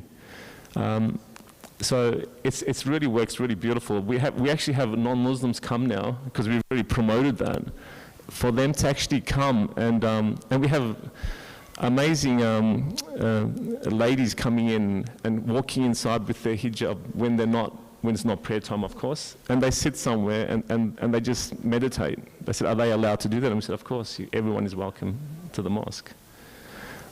Coming to the minaret itself, we thought it would be a beautiful gesture to design this really beautiful sculptural, like we wanted this arm reaching out, inviting people to come in. So we've got that high wall, which was a really beautiful gesture.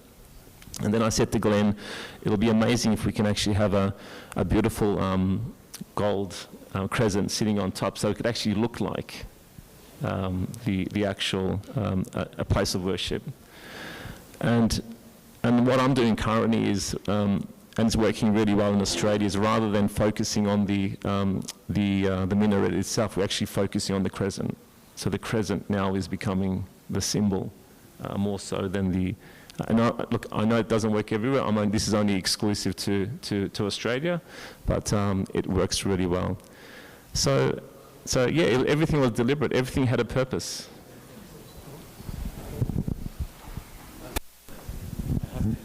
Thank you very much.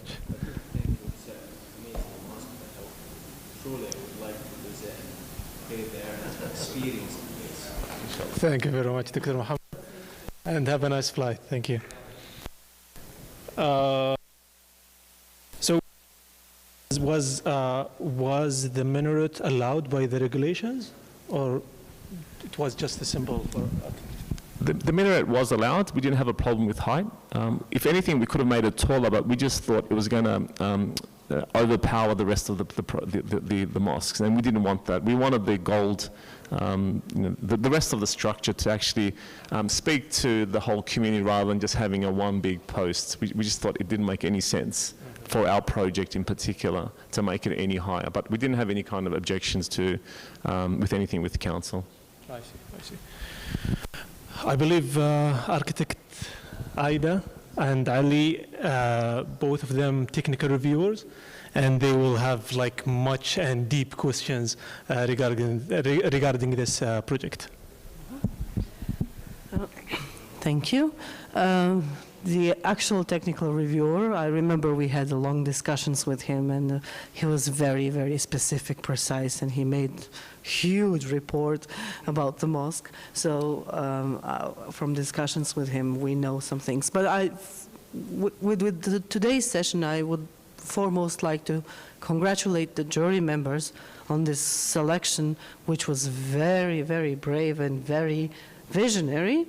And you are one of the members of the jury, because we have seen today all, like, two mosques which show completely two different facets, and that, I think, is something that is amazing, and this award has brought this new, let's say, value to the mosque design, because they are now fully embracing the many identities different Muslim communities all over the world, as well as change. And this is not something new. This happened throughout in the entire history of Islamic architecture. It was never very unified. It was very diverse. I mean, through, look at Samarkand, or look at, south of Spain, or Morocco, or here in this Arabic region. So these differences always existed. And but today's session was especially moving because we saw a mosque done in very difficult circumstances, and then a mosque done by, a Pritzker Prize winner and Mr. Hakan. So both equally recognized, totally different circumstances, but both equally recognized. I think that is the biggest achievement here. I don't have a specific question for you because we discussed, and I think you explained very well all the materials and everything. Maybe you could just tell us about the landscaping or surroundings. Before talking about the landscape, I have visited the Cambridge Central Mosque in UK, and the landscape designer, she converted to Islam after the project, because she like the project changed her view and understanding of Islam. That's the reason why I would love to hear from you deeply about the landscape and the purposes that the designer and the decisions that the designer made through the landscape. The landscape itself, when we're talking about probably the location and a bit of the history on that is the Lebanese community had a little tiny property not too far away from where it's situated now. When you look at the video, it actually looks like that the land is kind of like a rural area, but it's actually not. When I say rural, like it's quite open, but on the other side of the road it's quite dense, and it's only 15 kilometers away from CBD, so it's not far at all. So when you do visit eventually, it's very easy to get to, and it's not a big travel to get to at all. The council worked with the community to give them a part of their parkland of around about 20,000 square meters, but they only gave them 10,000 of that 20,000 square meters. The 10,000 square meters we were allowed to build our mosque and car parking, and the front portion, which you see in the park itself, was the council land, which they did their own design. What they did ask us though is we would like to integrate our park with your mosque. What should we do? What would you like us to do? And the only thing that we recommended was not to build any kind of structure in front of the actual, not in front of the mosque, because we thought it's really important to keep the front of that, keep that like a landscape, like a boulevard landscape where you're walking on the street, you can actually see the mosque quite clearly and easily, which was really important to us. And they listened, which was a great thing, but we didn't have much more to do with that actual park landscape itself. In relation to its teachings, like the actual landscape, Islamic teachings, Glenn was extremely incredible support to the Muslim community. And he had a big, powerful voice, and you can imagine that. So what happened was, of course, 2001, we had the devastation of the Twin Towers, and then before that, no one knew of or talked about Muslims, to be honest with you, in Australia. No one cared. After that, there was a bit of problems. So we were kind of frowned upon. So we were kind of living with that, and everyone was saying that you have to be a part of our society, you have to be a part of society, and we were saying, well, we are part of your society, and that had nothing to do with us. So trying to make them understand this cultural belief. But Glenn, he always got up and stood up for the Muslim community and said, no, this is nothing about tolerating people. This is about Australians. This is about different cultures, different religious backgrounds, and he was constantly like there supporting us, which made me so proud. Like, it was just an incredible. He could have easily just not say anything about it, and it could have been, you know, really been. It could have been a devastating response to him as well, but that didn't happen. So he was a great voice to us. When we finished the mosque, he actually came but I invited him to the first prayer, and he came. So he enjoyed that service as well. But this mosque, what makes me really excited about this mosque is what it has done is, especially with my colleagues who are all non-Muslims, they're architects, during Ramadan, they know about this mosque, they know about Glenn, they're quite envious that I work with him. They said, we pay a lot of money to do his master classes, you're getting paid to do this job. They said, you fast every year. We want to fast too. So this is a non-Muslim telling me. And we want to fast. And I said, well, you don't have to fast. You know, if you want to fast for 1 week. You don't have to fast for the whole month. They said, no, we want to fast. So I've got people now inviting me to their homes for iftar. They fast. They have no alcohol. You know, it's just broadened the architecture. Just teaches, it's got such a powerful influence, which we all know, because we're all part of this community, that if it's done right, it makes a huge impact on people.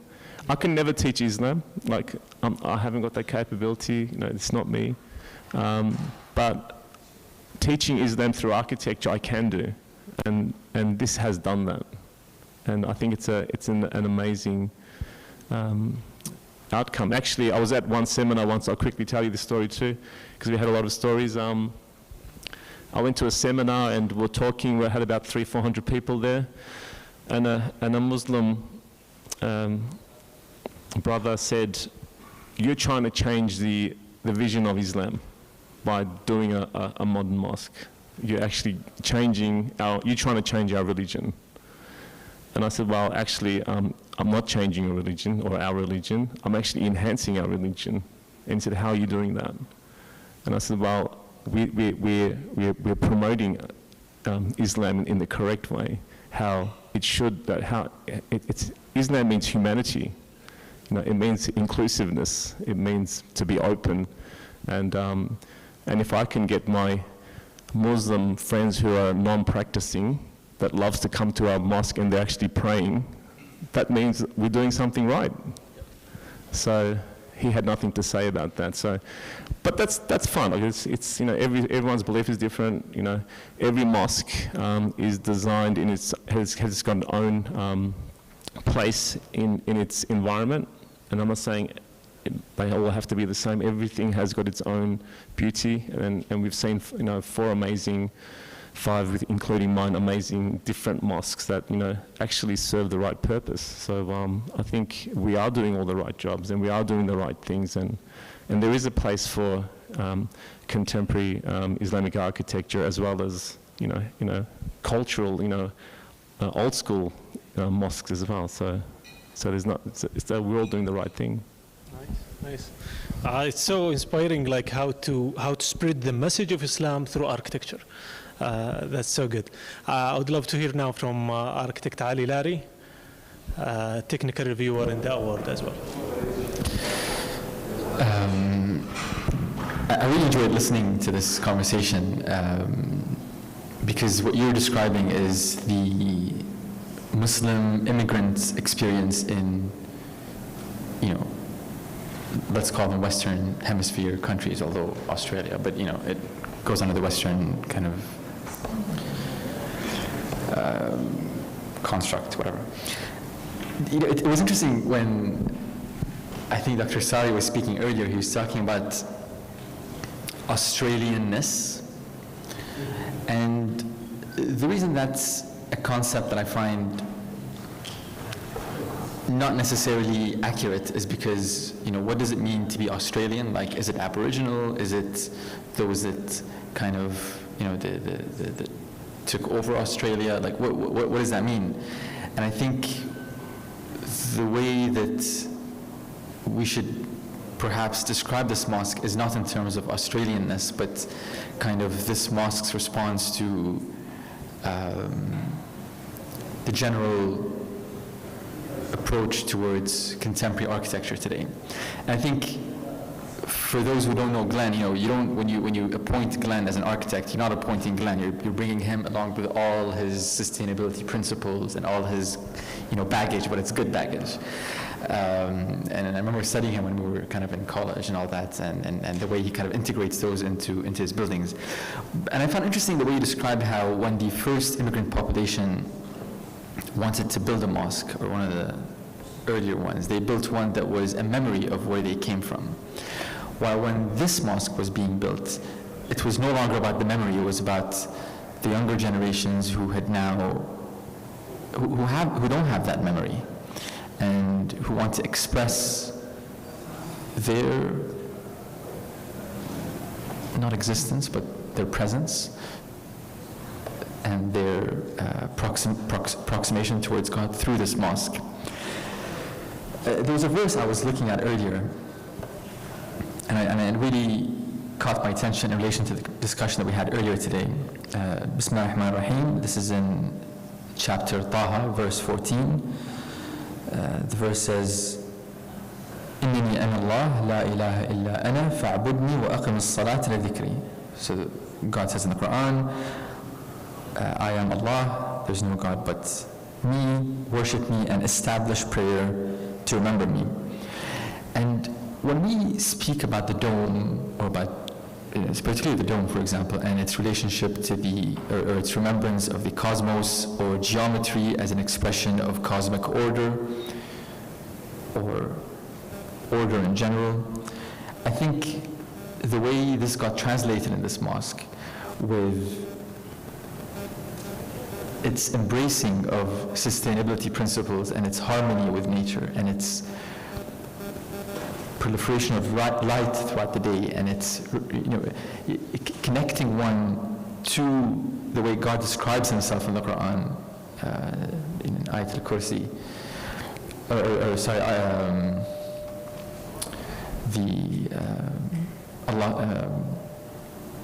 the verse where Allah subhanahu wa ta'ala describes himself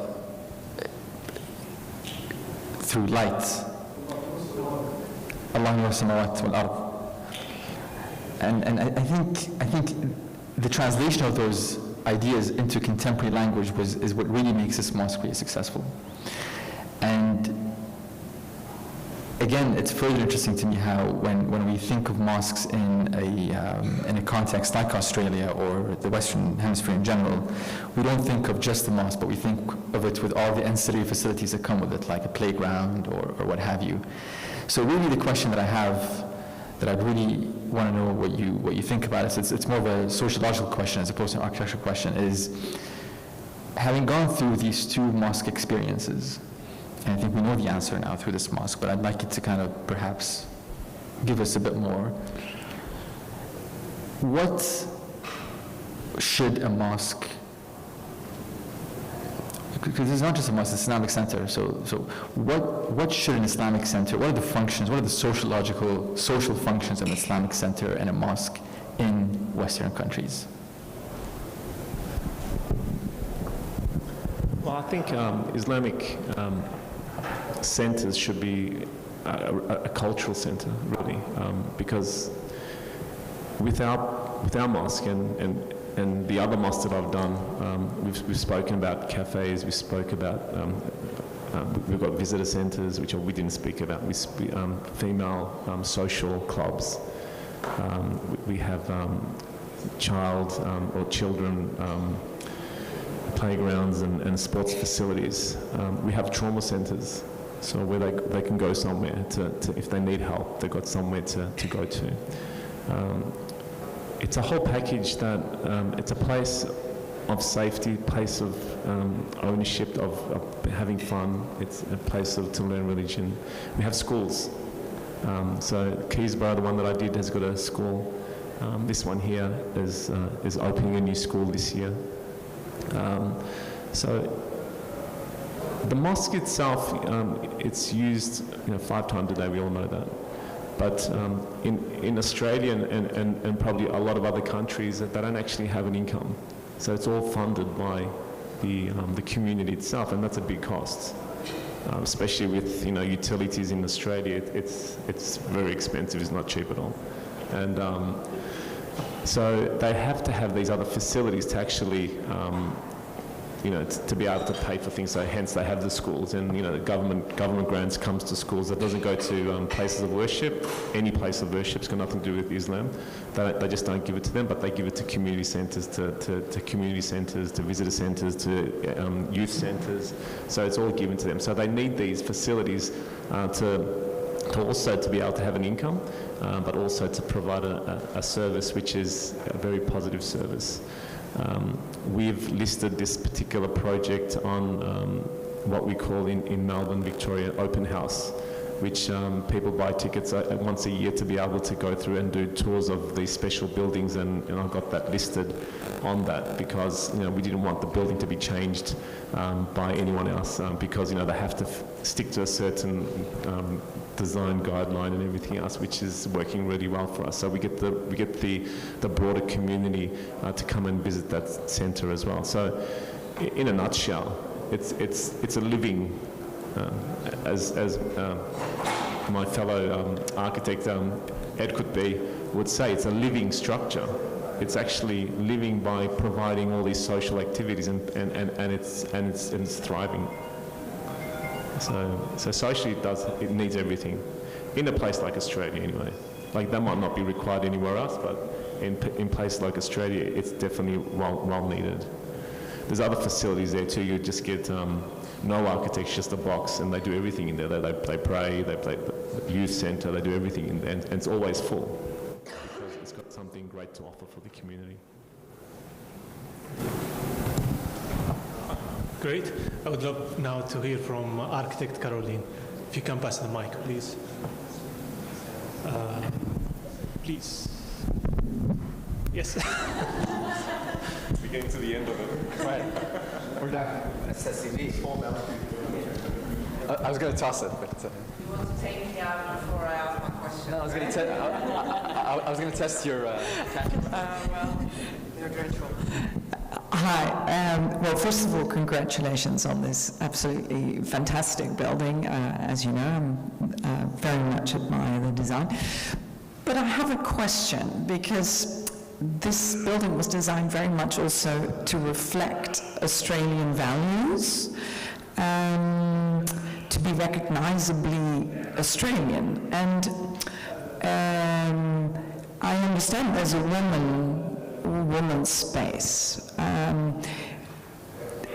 The sizing of it and the placement of it in the building and the connection of it to the rest of the activities in the building, how is that reflecting Australia or the local community? I mean, how did you guys go about taking those decisions? Like, this is what we're doing, this is what we're doing for the female space, this is how did your design process with regards to that, how did that work? Since Australia obviously is a southern hemisphere, but Western country with, a very open society in terms of gender division and that sort of thing. That question puts a smile on my face because throughout the whole process, the women in that community was so super active, and the men weren't. The men were just saying, do whatever. We want a mosque, we want a dome, we want a minaret. But the women weren't saying that. They were very inclusive of every discussion, and how much area they needed, how much social space they needed, how big they wanted their kitchens, how big they wanted their rehab centres, how large they wanted their gymnasiums. The men didn't say anything. Like, we were dealing with women more so than, very highly vocal. And strategy then for the men, because they'll end up with a bigger space. Just joking. So what we did was, for us, it was really important to integrate the men and women in a positive way. Obviously, it's something that we all try to do, but it has got its complexities when we're designing these facilities, especially for someone like Glenn, who is trying to understand the segregation part of that. But when the women's groups are telling us, no, we don't want to go through there, we actually want to go through here. We don't want the men to see up there, because what we actually between the women's area, prayer hall, their area is quite large too, because it goes all the way to the other side, to the other building. So it's not just within the mosque space; it actually pushes out all the way to the other end. We actually had a beautiful screen on the mezzanine level, dividing the two. They said, we don't need that.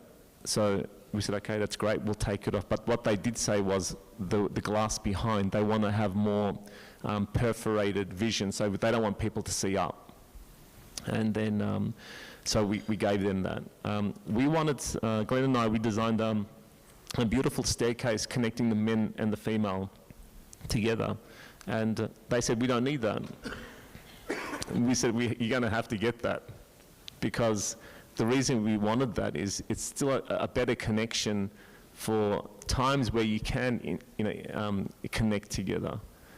They said, but we prefer to be away from them, that's something that we want. And so we convinced them at the end that this staircase is a really important part of the design, to have that unification of men and women through a symbol. Like the staircase doesn't get used, to be honest with you, but it's there. And that allows to have that connection there without being used, but it's there, it's open for anyone to use that. So the answer to that question really is the women really control the whole design process. And today they still are. They're the ones who are doing all the functions, they're the ones who are using them all. I mean, don't get me wrong, the men are there all the time as well, but like the females are always there. They've got a very highly active female social club happening there. They're constantly doing stuff to help the community. Actually, this mosque's been amazing with helping the Australian, I shouldn't say Australian community, because we're all Australians there, but during the last tragic fires, I think it was last year, half of Victoria burnt down, and they actually went into the fires to support the firefighters. They took food in. They worked with the fire brigade to do their bit of society of helping out. And I'm sure if you look up, Australian Islamic Centre, you'll see all of that hard work that they do. So collectively they work together. The women have a big say. So it's not like a scenario where they said, look, we don't want that, or we want that, but we weren't giving it to them. It's actually designed, a space planned and master planned with their huge input. Thank you. Would love to hear now from architect Jose. Thank you. Well, first of all, congratulations. I think it's a great project. My question is more related in your relation with Glenn. What is to work with Glenn Murcutt on the daily basis? Because as far as I know Glenn, he likes to work alone. He didn't have people in his office. He used to do everything. So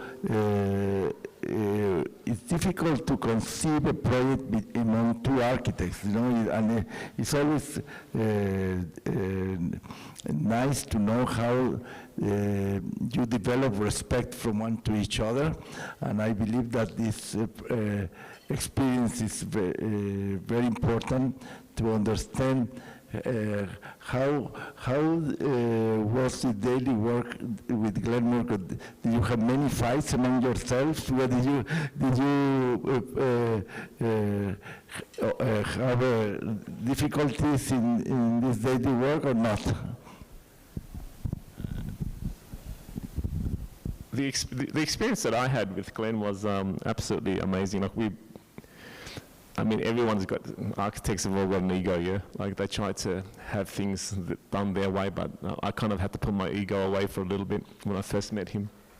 And But Glenn is such a beautiful, you know, a poetic, incredible human that he actually does listen to you. Like initially, I was scared to talk to him. I'll be honest with you, like because he was this person that I looked up to, and I learned a lot from him. And when he won the Pritzker Prize and everything, I was following him with every activity that he was doing. But when I met him, I was like a little child at first, and didn't know what to say, didn't know what to do. Should I say this? Should I not say this? You know, like. But of course, we actually been working together not 12 years. It's actually been 15 years. So it's been a 15-year collaboration of him listening to me, working together. There are times where I try to push my thing a bit more, but end up being that way, which is fine. Like it's not a problem for me, like because I've learnt a lot from him. The bigger problem for me was after the project finished, it was dealing with my clients again, because when Glenn was dealing with the client, whatever Glenn said happened. So if he said, no, let's change this during construction, they would change it. But with me, if I said that to my client, there'd be litigation. So it was an amazing journey working with him, and like we're amazing friends. And actually talking about that, I did speak to him last night, and he wanted to send his apologies again.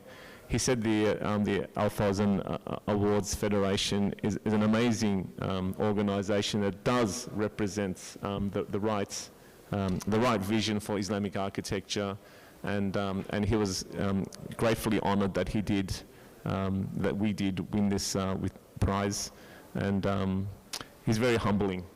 So there was never a fight. Towards the end, actually, not the end, but a few years later, I actually found a really funny side to him, which was I never thought was there, but we were joking around a lot. A beautiful human. He's one of the, you know, he's one of the most amazing men I've met in my life. Lovely. The mosque architect Hakan opened in 2019, right? The same year where the mass shooting in New Zealand, the Christchurch, happened. Was this accident, in your opinion, will affect the design of mosque in future, or it was just an accident that will not has an impact on designing?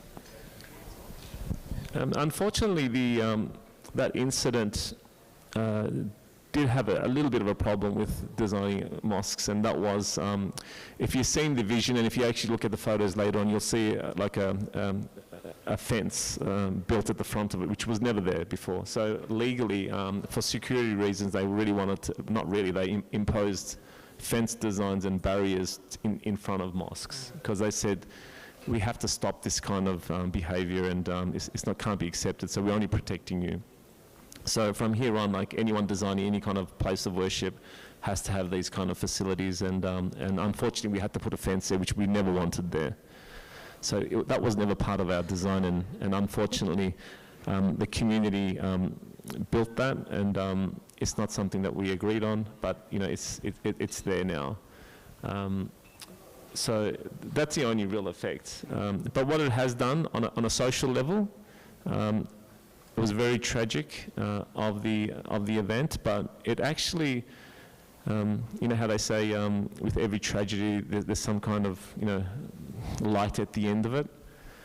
So while we were dealing with, all of us were terrorists for so many years, after that terrorism, we became angels again, and the community, they actually came.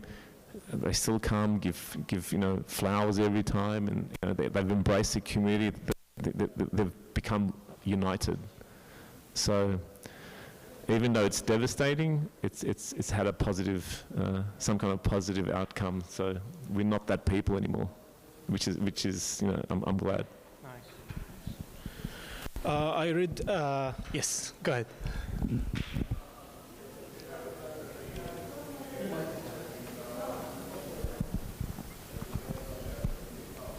A beautiful design, I must say. But I'm quite interested in the fact, do you see this mosque as an epicenter on a national scale? Do you see that becoming an epicenter for all Islamic kind of institutes and cultural centers, that this might become the next Australian epicenter for the Islamic communities. So when you say epicenter, are you referring to? I understand from you it's an open house, right? You've delegated it as an open house structure, and therefore I'm kind of questioning that it does not work on the community level by itself, but then could it happen to be one of the prime sources where the full Australian Islamic community can actually start reflecting on that as one of the main structures that, you know, gatherings could happen on a national scale?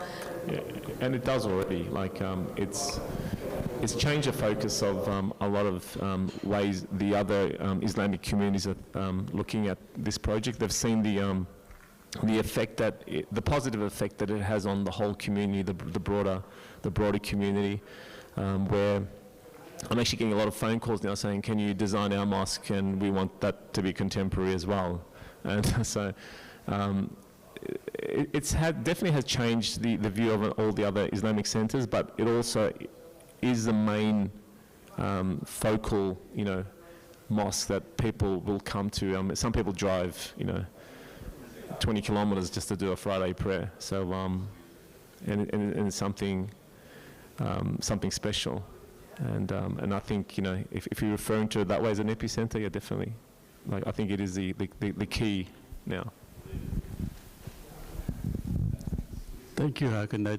Your explanation is very exhilarating. I know Melbourne pretty well, and I understand there's quite a number of Muslim communities in Australia, and from my understanding that each of them will have their own peculiar way of practicing and have their own peculiar design and mosque.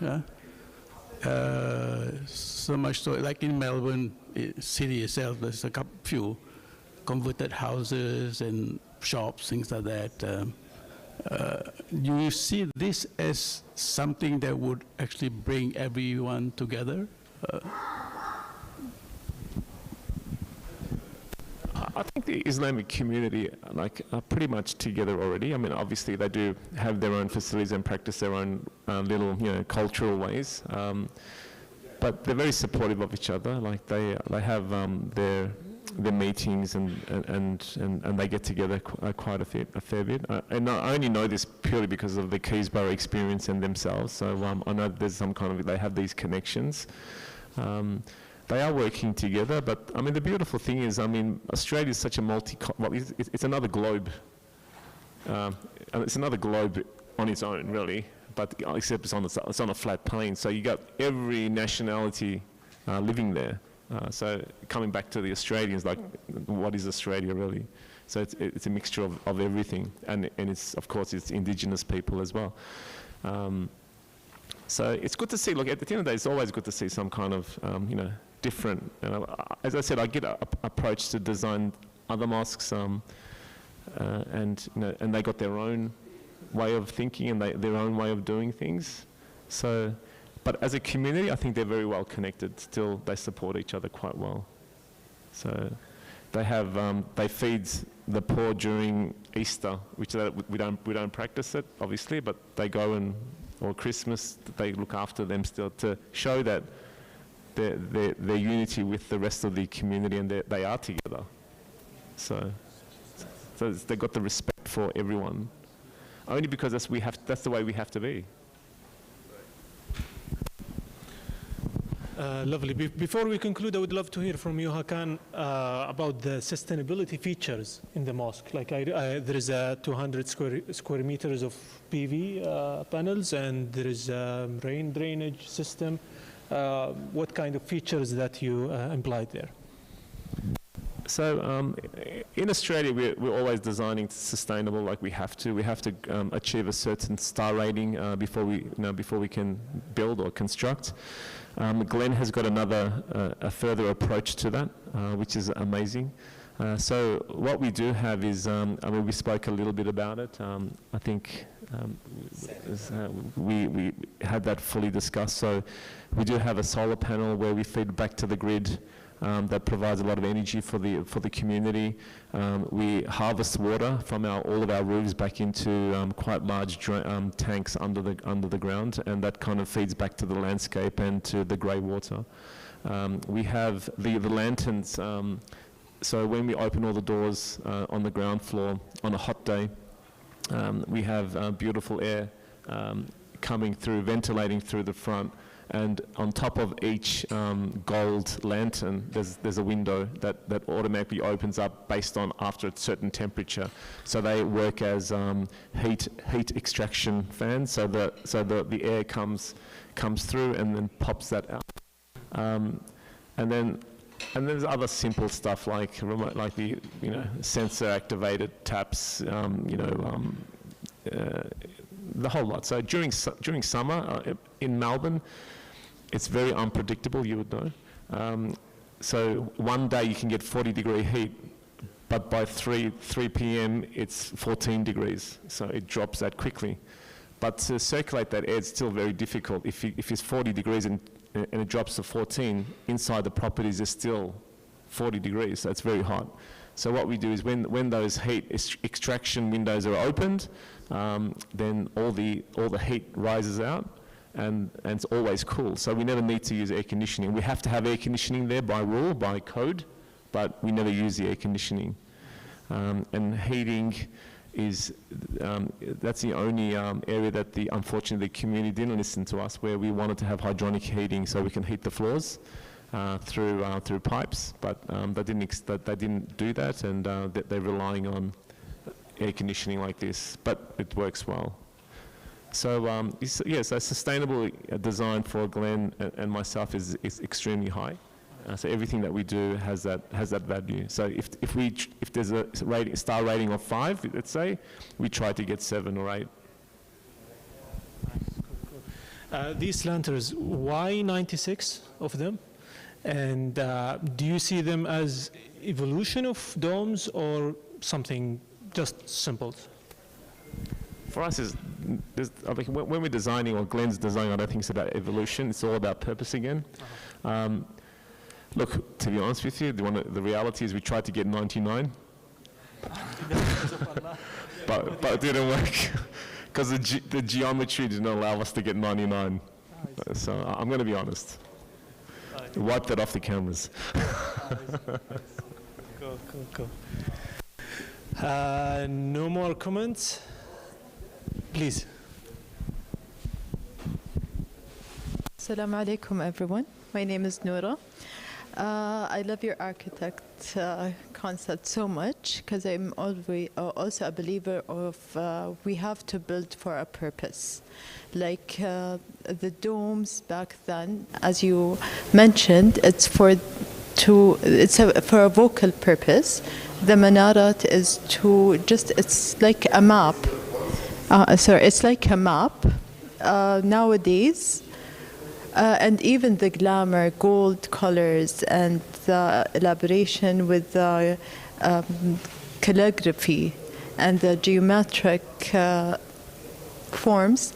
Back then, people used to live in a quiet lifestyle, and it was used to remind us that this is what you'll get in Jannah or something like that. But what you did is so beautiful that it complements our lifestyle nowadays. We live in a busy lifestyle. We have a lot of things in our mind. We always want to go, if you've noticed nowadays, people like to go to serenity places with less colors, less. So I want to know your philosophy. What is Islamic architecture to you? Because to me, Islamic architecture doesn't exist. I'm sorry if I'm offending someone here. I don't believe in Islamic architecture because it doesn't really exist. What happened is the first mosque that was built was your way. Actually, it was your way of building. It's a community center. So I want to know your philosophical process in this building that you built, as well as I really want to understand what is Islamic building or Islamic architecture to you. Because to me, it's not the geometric form, it's not that, it's your way of thinking. So I really wanted to share with us your way of thinking and looking at Islamic architecture. Thank you very much. My personal belief in Islamic architecture and like what I've learnt about it throughout my history, like of my life, is like you and a lot of people. There's no real Islamic architecture. Yes, we have to face Mecca. Yes, we do have to have a wall in front of us, so we don't get distracted or people don't walk in front of us while they're praying. But other than that, I can't see anything that really represents that this has to be this way. And with my research, I came across a mosque and I use this as an example to the community because everyone's belief in a mosque is more cultural and is to keep that culture, and that's a harder thing to do. So to translate the culture and what we're doing now. So, because we don't want to lose that culture as well, and I understand that. But this particular mosque is the northern part of the Black Sea of Turkey. All it is 4 walls, no window, no roof, no floor, and a minaret. And it's probably about 300-400 years old. And the minaret is only there because it's a place to call for prayer, because that's the only way they could do it. Yes, sign, yeah. That's right. It's a marker, as well as a marker. It's a marker, that's right. So, but it's so remote. It's a marker, and that's the only reason. But it's just only 4 walls. So with every culture, there's everything. I mean, we've got an office in China, and there's a couple of Chinese mosques I went to, and it's very Oriental, traditional mosque. And the way they pray, the way the imam walks through, the way the space is just, it's very Islamic, but doesn't look Islamic at all. So what is a mosque? And when I was engaged to work with Glenn said to me, okay, how are we going, you have to teach me what Islamic architecture is. And I said, to be honest with you, Glenn, there's not much to teach you except we have to look towards Mecca, that's it. And the ablution areas and everything else that comes with, these cultural centers. So, but we wanted to, of course, put the beautiful scripts, the Islamic script inside. So we wanted the culturally to have, we wanted something in there. We discovered the lights, we discovered color, we discovered all these other, in the crescent. I work on the crescent a lot as my location finder type of thing. Islamic architecture to me is more so, and I said this before, it's about humanity.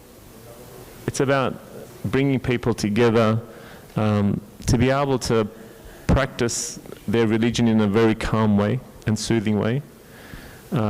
It's meditation in a way, of course. I've discovered there's a lot of water with our Islamic, so that's why we've got this really beautiful water along the front of our mosque. So when you're praying, you can actually see water. There's water right around the perimeter of the building. There's beautiful ponds, wet edge ponds with beautiful water lilies and fish in there.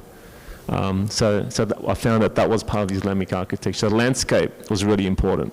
And landscape in Australian architecture is very important. So everyone's got houses. Not many people live in apartments. They live in houses, and they love their landscape. So that was the two connections between, Australian and Islamic architecture.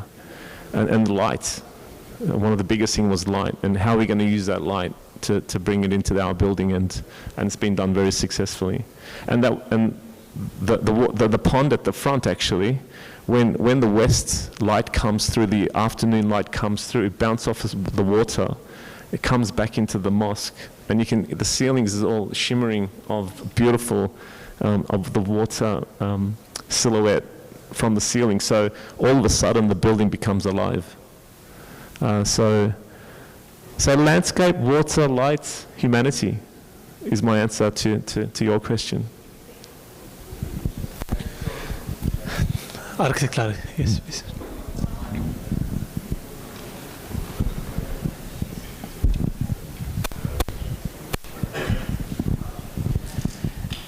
One way to think about this question is to transport yourself temporally, right? So this is 2023. Let's go back 300 years, right? So it's like, what, 1723. In 1723, let's say we're in, I'm from Bahrain, so let's say we're in Bahrain, 1723. And do we ask ourselves, what is Islamic architecture in 1723? I don't know, but I suspect we don't. I suspect we don't say what is Islamic architecture.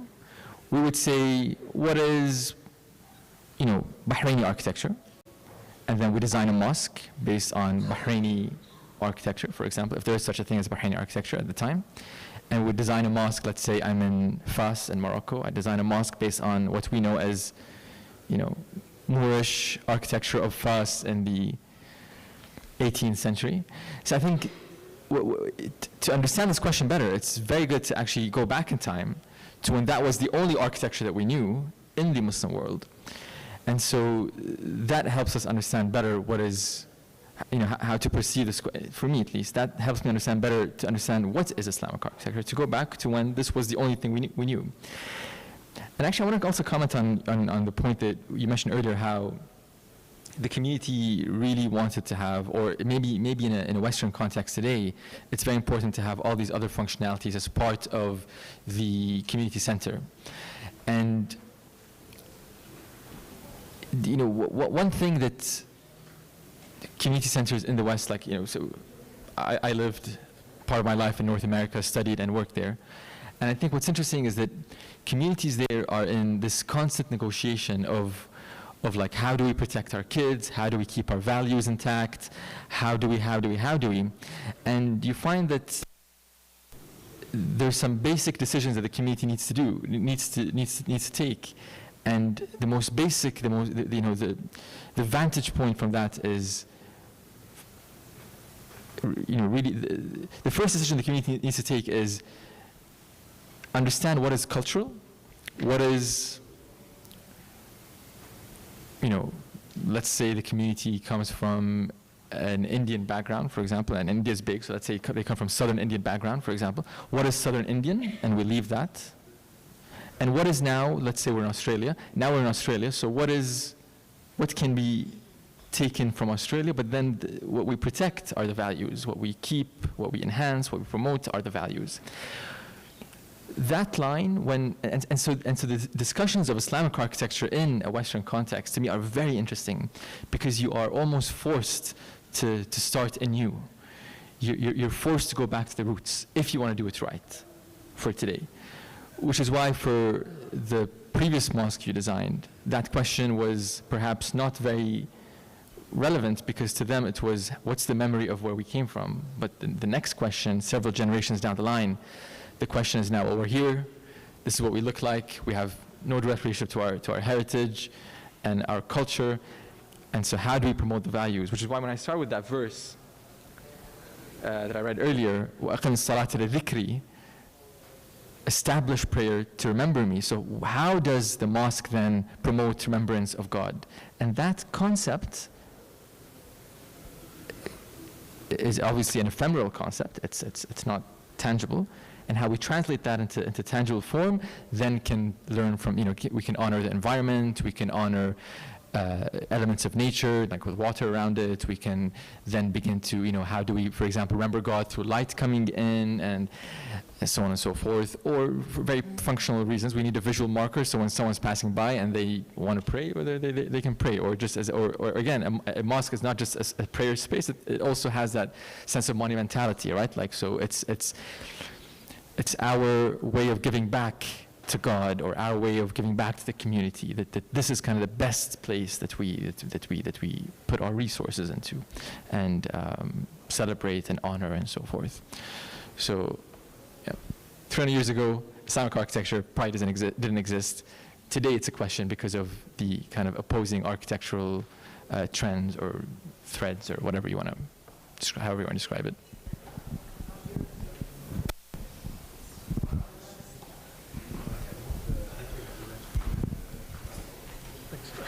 Oh, sorry.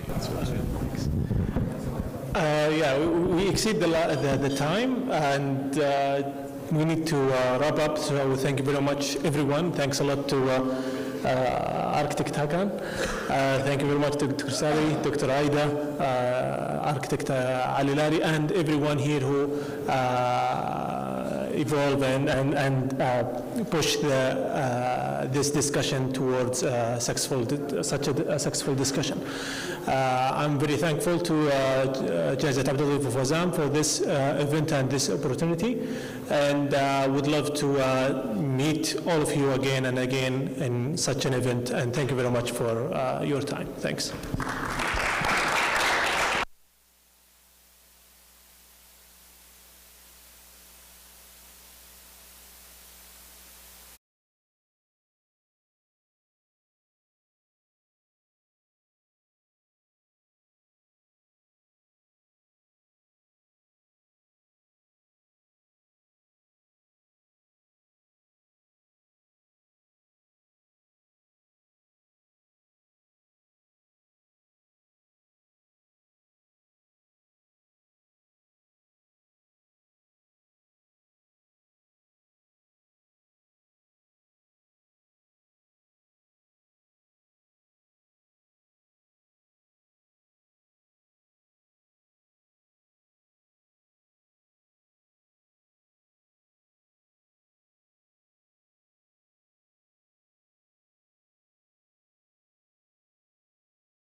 Hello. We start now. We need to finish to let you go and have a rest and enjoy your time. Okay.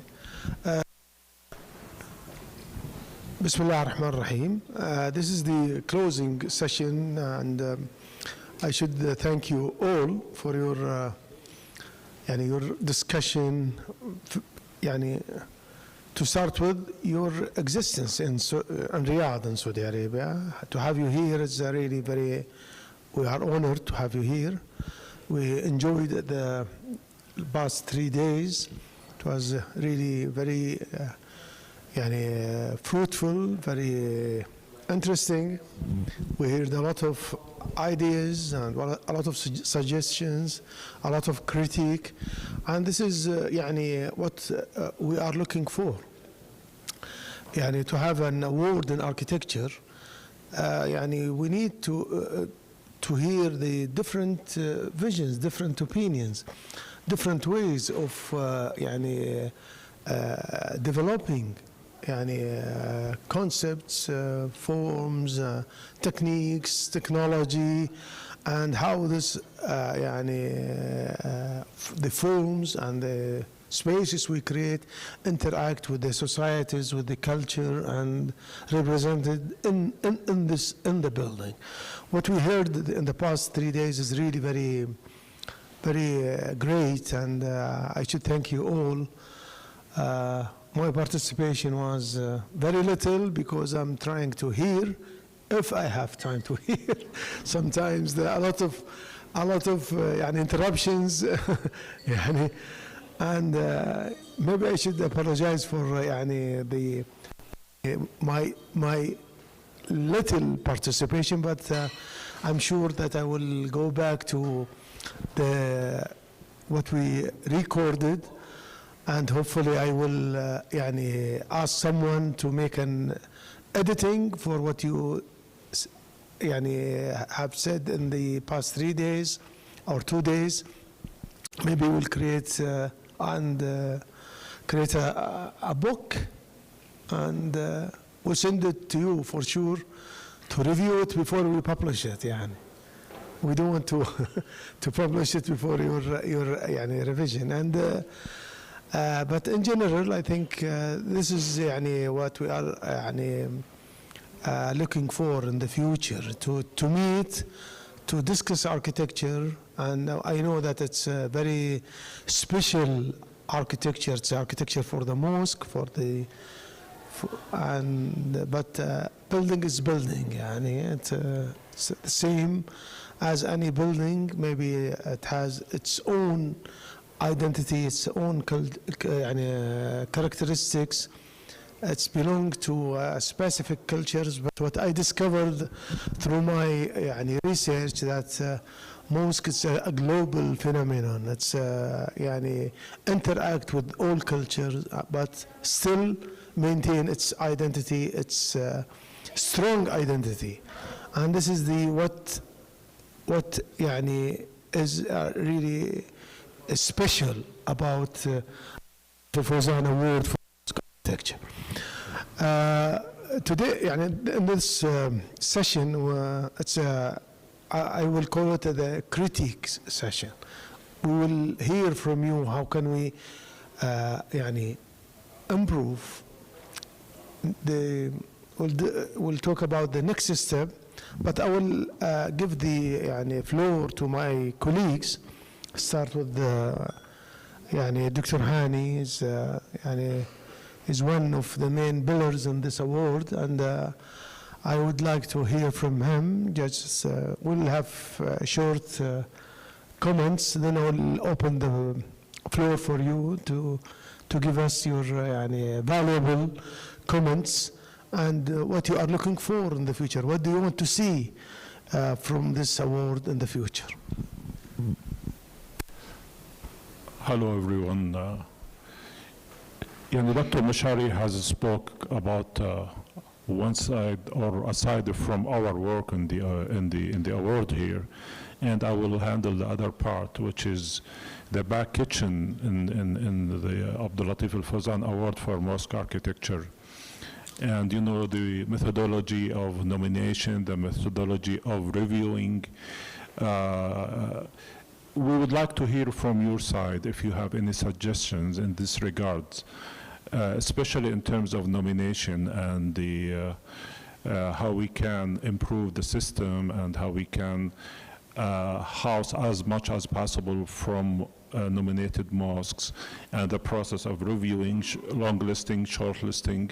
I'm sure that most of you have a significant experience in this regard, and this will help us a lot. Furthermore, if you have any suggestion in terms of classifying the data or organizing the database that we have, because we are already working on improving our databases on our website to make it more friendly and more manageable for researchers and for architects. And of course, any suggestion in this regard would be much appreciated, not only now, but even through emails. And I would ask you kindly to remain communicating with us with any suggestions or with any ideas, either about the award or about events or about publishing, about anything. We are ready to hear and we are ready to execute. Now I would, I will give the Professor Ahmed Mustafa, then finally we'll give Abdurrahman. We'll start with you just to give a short comment. Bismillah ar-Rahman ar-Rahim. Actually, the last two sessions were, can you hear me? Is it okay? The sound is okay? Excellent. Perhaps we were sometimes harsh on actually criticizing some of the projects, but this harshness is not necessarily to demand something rare, but we concluded from the discussions, close discussions, that either the budget couldn't actually cover certain aspects of the actual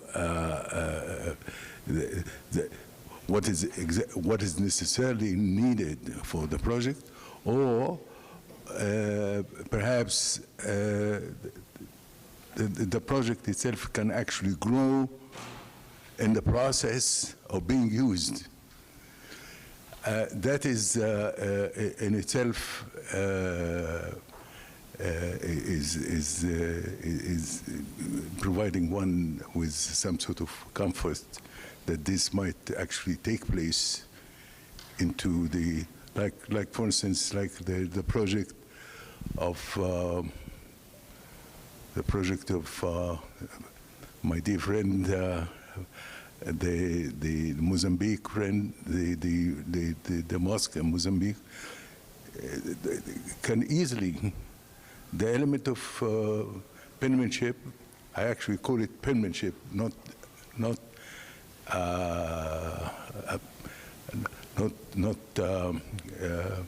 what you call it, the other expression used,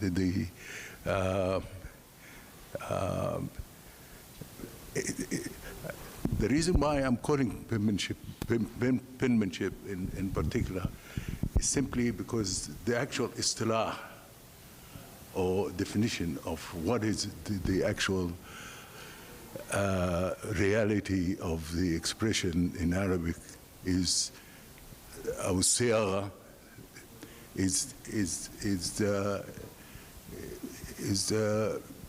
necessarily is not actually using such expression like calligraphic, or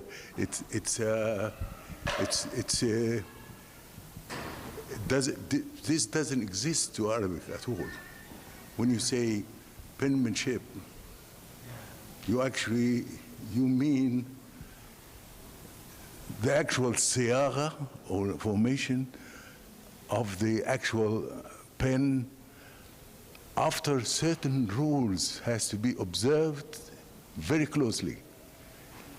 Obviously, I'm not surprised at all that the majority of my dear friends and colleagues here are not necessarily aware of this particular science, because this is called the science of penmanship.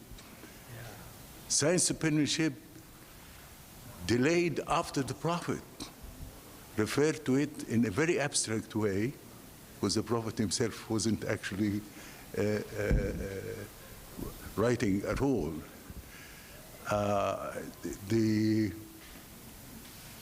After Islam, 300 years after Islam,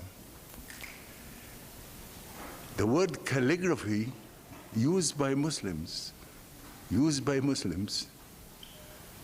as the art of pinning down what you're trying to articulate inside this particular definition. Penmanship is articulated necessarily with European other countries. And this is in itself puts us into such a situation where we have to use the word Arabic penmanship in the absence, of course, of understanding what is the original meaning addressed there.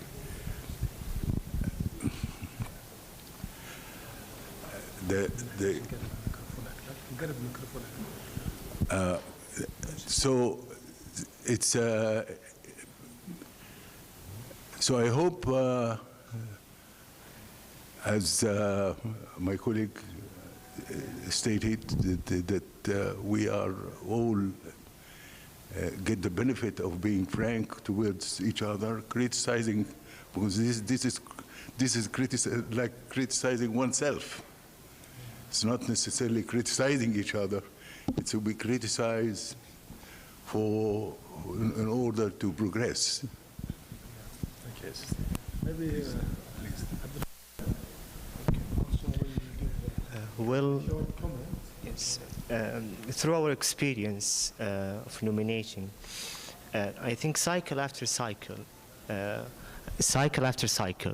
while we are developing the criteria of choosing the projects, I think we diagnosed the situation on what we have.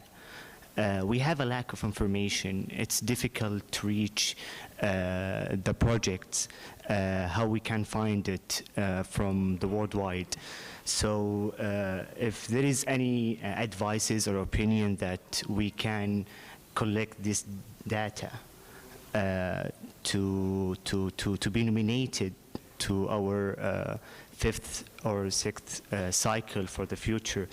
And this way it will make the nomination for us to find a project with the award vision. So if you have any opinion regarding this. We'll open the discussion, but maybe as my colleagues said, we have two main issues. One regarding the nomination. We found that participation by the nominators is very minimal. They know their cities, they know their countries, and hopefully they will help in the coming cycle to lead us to the unique examples of mosque architecture. We are looking for the mosques that they carry a story, that really interact with the community, and it's built by people and architects. Okay, and this is really needs really to encourage the nominators to pay more effort and to tell us about the stories, because we need to at least to know even if we know the beginning of the story, we will complete the things, because we will try to. For example, I remember a mosque in Netherlands. We tried for 1 year to reach to that mosque. I think until now we didn't.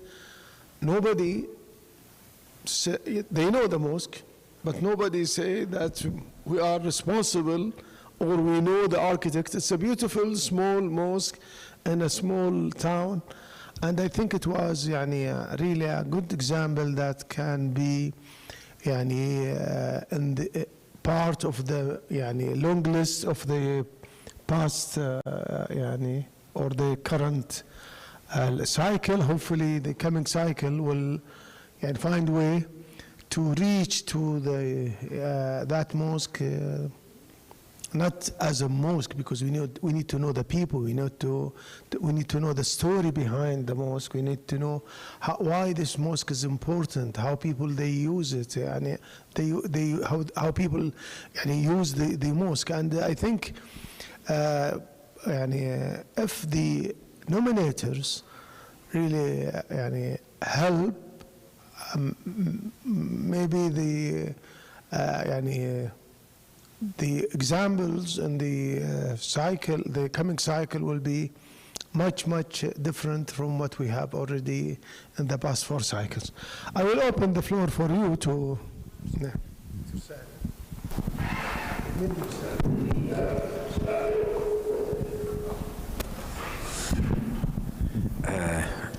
Thank you, Dr. Mishari and all. Well, there is always a debate when it comes to awards about nomination, and specifically about allowing self-nomination or not. And I think, especially in science, what is common for any scientific research award is to allow both, and specifically the self-nomination. Of course, you may ask to referees, for instance, and you define who are the referees, for instance, that you minimize the potential numbers of preliminary submission. But I think really we should admit that, for instance, since I became a member of the jury of this 4th cycle, I have another eye looking to the mosque where I go and I pray, and I, as somebody who travel a lot for my profession, I mean, I'm wondering, I found a few mosques. I said, it's amazing. I mean, they should have been in the cycles. But you should not rely on my subjectivity, etc. So I'm wondering whether you allow a self-nomination, if you like, with some restriction, with some conditions, if you like, and then of course activate nominators. This is my first point. The second point, I think when we received the 200, the portfolio of 200 mosques, not only me, other also member of juries, I mean, they noticed that the information are not even, and this is really is really extremely difficult when you don't have an even information. So I think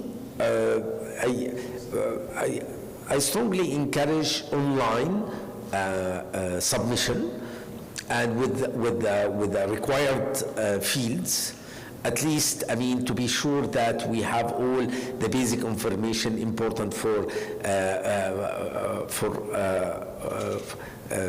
comparability. This is my second point. My third point. The third point, I mean, it's really very difficult for us jurors to have a broad criteria, as it was a cycle. I mean, the cycle was really broad criteria. I mean, I'm wondering whether, I don't know what is the fifth cycle, but it would be good if really qualify more the mosque. I mean, of course, in the fourth one, it was a lived mosque, al-Masjid al-Mu'ash, but I think it's still very broad. I mean, maybe for the forthcoming cycles, you need to better qualify it in a way that you really make more sound decision. Yeah, the criteria. I mean the theme.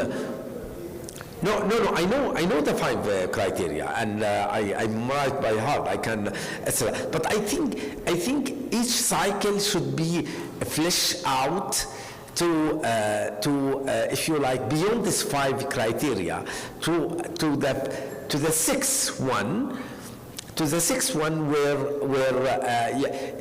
you make it, you boil it down the least to. I mean, you every time exactly like you did in the first. The first was Saudi Arabia. The second was the Gulf. The third was Muslim community, and then worldwide. I mean, I'm thinking loudly. I mean, I wish that. I don't know, maybe to specify something. The theme, yes, the theme. For instance, mosque within as a part of a complex, or mosque stand alone, the central periphery, rural mosque. In fact, I think this is very valid, a very valid point, because we already thinking of 5 themes for 5 winners next cycles, and we will select the themes from our each theme. There will be 1 winner. Yeah, and we will maybe we'll send you the themes to give you and hear from you, because we should consider that mosque architecture passing through a crisis. You will not find too many mosques that can be really legible and good for the award, and we are always afraid that we will end up with the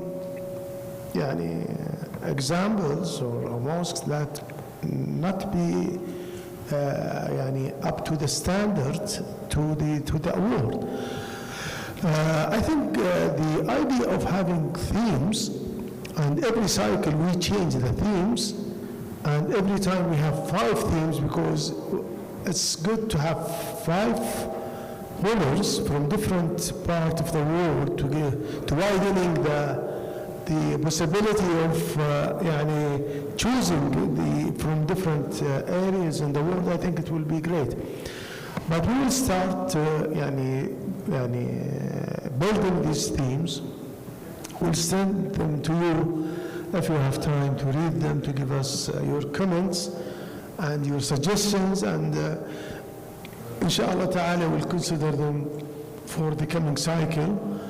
And as I said, there will be 5 winners from 5 themes, and we will announce the themes because by announcing these themes, we will receive the nominations, and we should classify them according to the themes we have. Any comments? Thank you, Dr. Mashari. I think this was very much successful, maybe more successful than the previous cycles. I followed the previous cycles, and this one, in principle, the discussions, the critical reflections that have been addressed were really very, very interesting, and more interesting than the previous one, which implies a huge responsibility on you as a team for the award for the forthcoming ones. I have a couple of comments out of my experience with the technical review, and also some suggestion, if you allow me to do that. First of all, is the technical review elements should be updated in a way or another, so that it can reflect realistically our experience, and simply you can deliver a sort of the template, yes. The template cannot be unified as it is, because not jury criteria, but the criteria that we are reviewing. Exactly. Meanwhile, also the issue of the documentation. Moscopedia is a wonderful idea. I'm using Moscopedia with my students at the university. However, it needs crucial update in terms of content, and I would suggest very much, why not to attach the technical reviews report as well. We will make everything from all the technical reviews. We have 50 technical reviewing. We'll make editing just to make them consistent in language, and we'll publish them all.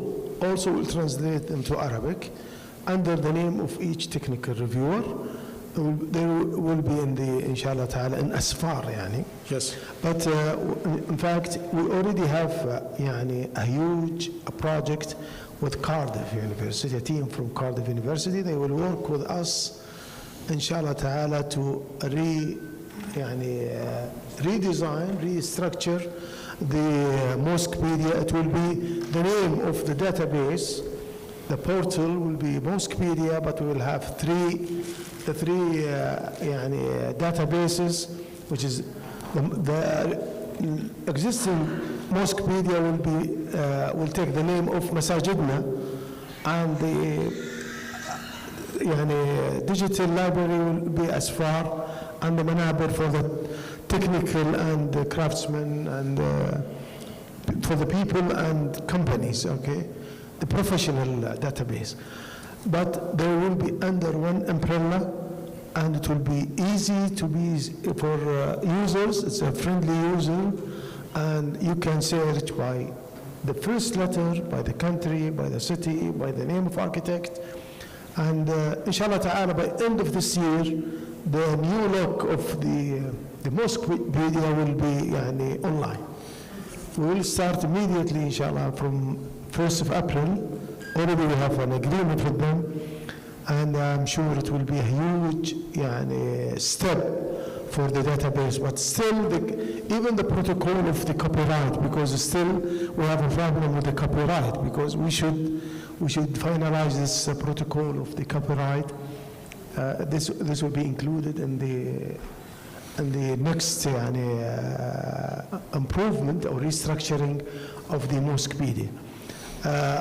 Still, the content is very important, and we are expecting from others to upload the mosques, the unique mosques, the data about the mosques, and in the publications, articles, and the next step of the Mosquepedia to be to have it in different languages, not Arabic, English, but also French, Russian, and main languages that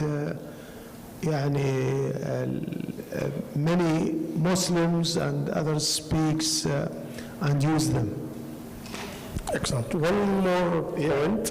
Actually, the seminar was the past seminar and this seminar were actually both of them very significantly intellectual discussion and debate about mosque architecture, about the context of our discussion in searching for the future of mosque architecture.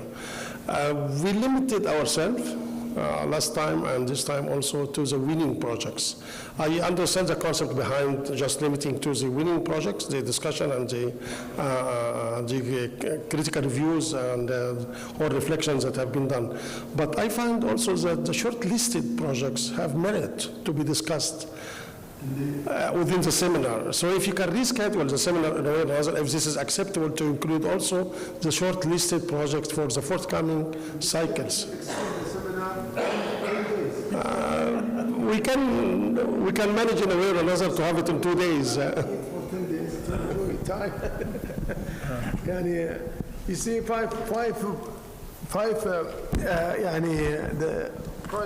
5 days. 5 projects, and you know that it was very congested schedule, and usually, if people stay more than 8 hours, usually they feel خلاص energy is down to zero. Okay. I have an idea, because I think it's a really good point that Dr. Jalal is making, and because also a lot of work went into visiting all these mosques, and these mosques are all on the short list, so they are all very valid and interesting designs. And so I completely agree with you to find some way of not losing that information. Perhaps a way to do that would be just for the technical reviewers to present them, rather than have a long discussion, just a short presentation of 15 minutes, it wouldn't take that long, and so that everybody who is at the conference would at least also know about the shortlisted projects, and they can always then ask the reviewer later outside the session if they want more information, so it doesn't have to make the conference 3 days longer.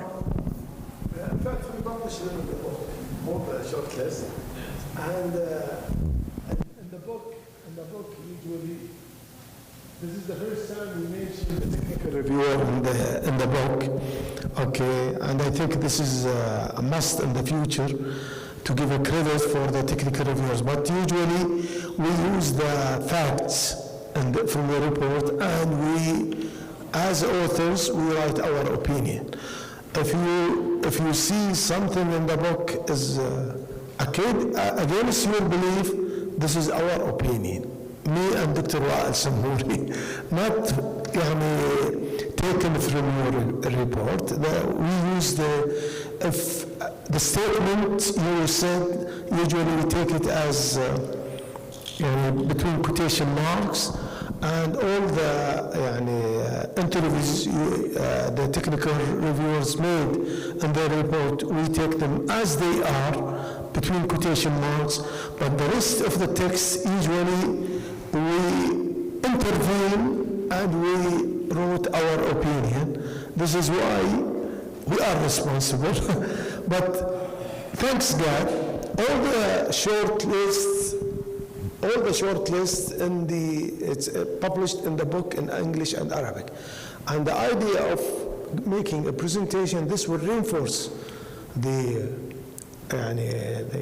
because I think all the short lists were interesting projects, interesting mosques. They deserve really to be winners, but in the end we should end up with 5 winners, and this is up to the jury members' decision. Maybe in the next seminar we should have the idea of making a presentation for 15 minutes, not more than 15 minutes. The technical reviewers present and telling us the stories. I'm sure something, stories they wrote in their reports, others they didn't have the space to include them in the report, and it will be interesting. Why not? I think it's a good idea. Let's consider it, please. Thank you, Dr. Mashari.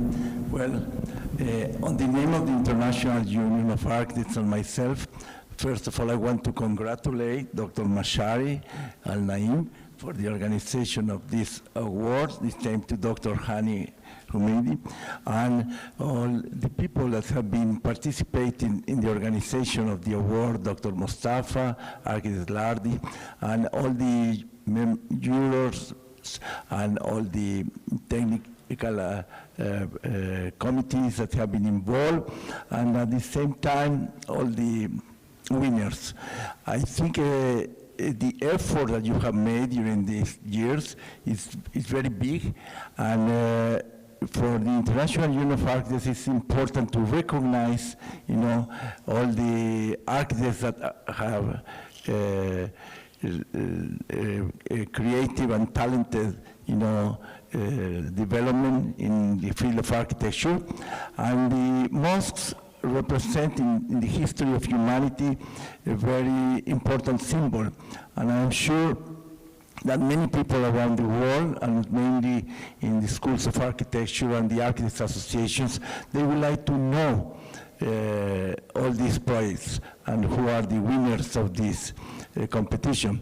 And I offered from the International Union of Architects to help in that all this can be in our web page, can be distributed in the 120 countries that are part of our union, because it's part of our aim, to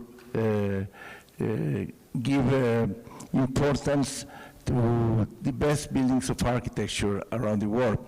And at the same time, I believe that in the future, it could be very important that everybody is aware that you here in Saudi Arabia are organizing this award, because I'm sure many countries don't know.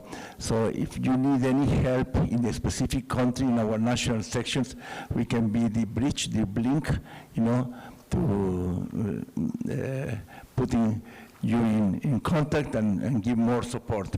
So congratulations to everybody, and I feel proud to be here. Thank you. In fact, they will participate in the coming UAA Congress in Copenhagen in July. And also I should invite you all. We'll have our 4th International Conference for Mosque Architecture, inshallah, in Istanbul. After 2 years, we'll announce the conference very soon. We'll let you know about all the details and themes and way of submission of abstract and full papers. It will be a blind refereeing conference, and we usually publish a book proceeding. It's not a normal proceeding. We publish a book as a result of the chosen paper in the conference. Now I'll ask Mr. Faisal علي then فيصل بريكان. نبيك تتكلم يا ابو عبد العزيز بعد علي. لا والله انا ما ارغب. تفضل. الله يسلمك. الله يسلمك. ان شاء الله. I suggest something from that. Let's not comment on the suggestion. Let's just to make the time. Let's hear from others. Just from time point of view, let's just hear from others without giving our answers. So we collect more suggestions, more recommendations. We are after this. Yeah. Thank you. We need to hear from you. I would like to thank everybody who participated in the ceremony and in the seminar, and we hope that we'll meet them again, inshallah, in the 5th. Once again, thank you for this beautiful conference and the message behind it and all that. No need to go there again. So I wanted to comment on a few things. I think when it comes to nominations, if the goal here is to garner more nominations, to have more mosques that are put forward, I'll be a little honest, maybe it's like raw or a bit harsh, but I think the online presence of the award needs a huge revamp. Like the website is very weak. You know, even though Mosquepedia functions, I know there's a revamp happening, but the revamp shouldn't be on the basis of only location, you know, size, or these things. It should also be tagged. Like, for example, maybe someone's looking, this is a bit superficial, but maybe someone's looking for a white mosque. Maybe someone's looking for, I don't know, the way light interacts in mosque. So there's like these tags that begin to give more, somewhat subjective maybe, but that's okay. Give a bit more context to the database. Perhaps you guys could think of like social media collaborations with certain people. I know this sounds very like young and stuff, but this is the nature of the game right now, if I may say. Right. And I think also something about the announcement that would be interesting, like a very simple, powerful brief. Maybe, you know, maybe announcing what's the award amount. Sometimes that motivates people to participate. Again, I think this was mentioned, the jury be announced early on, which maybe you do, I'm not sure. I was happy to see Arc Daily here. They're not here now, but they were here earlier. So perhaps they can help UIA. And something about the format of the presentations that we had. The structure of it would be, I think, in my mind, as follows. Video, hear from the architect with the ability to share certain slides. Maybe he wants to focus on certain details. I think that would be very interesting. Hear from the technical reviewer that actually visited the mosque. And then either it's a panel or open to all.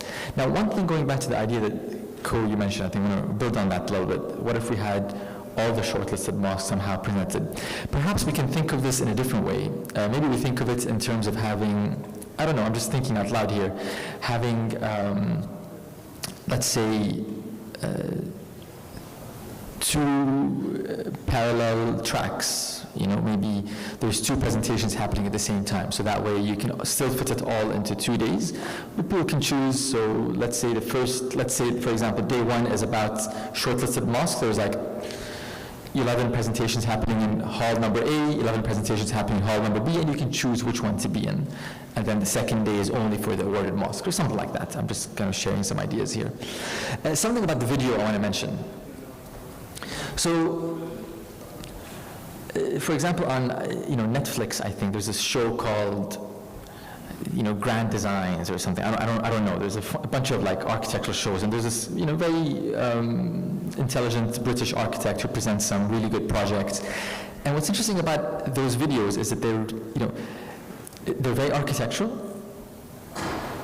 but obviously a layman al-ammi can understand it very, very well. Obviously because it's Netflix, it's open to everyone. So I think the videos here were very like, I don't know, they seemed very, oh, like look at this beautiful mosque, look at this, but it really lacked the architectural kind of pizzazz or essence. I don't know how to describe it, but maybe if you watch one of those shows, you'll know, it'll better describe what I'm trying to say. It's good to hear from you because they are not quiet. We'll ask. Good. Yeah, and what I'd be interested to see, no, that's good. What I'd be interested to see, for example, is. It's not quiet. No, great, perfect. So this is hopefully a timely comment. What I'd like to see is, for example, yeah. But take a look at one of those shows. I think it's a really. Abdurrahman was nodding, so maybe you know which show I'm talking about, Yani. So that's all I have to say, and thank you very much. Really honored, and it's a pleasure. In the videos, I think it will be, this is the time, really, because we use the videos as they are, because we need them in the seminar, but usually the documentary videos, it takes some time after the seminar to be finalized and published for the public. We put them in our channel and the media, maybe after 2-3 weeks from today, and there will be voice over 5 languages. There are no subtitles. Each language is voice over, and this is why we need to, if there is any comments, it will be يعني produced 5 times each version with يعني a language, different language, Arabic, English, French, and I don't know, there are also two languages. Okay, this is why I think it's a good time if you have a comments on the videos.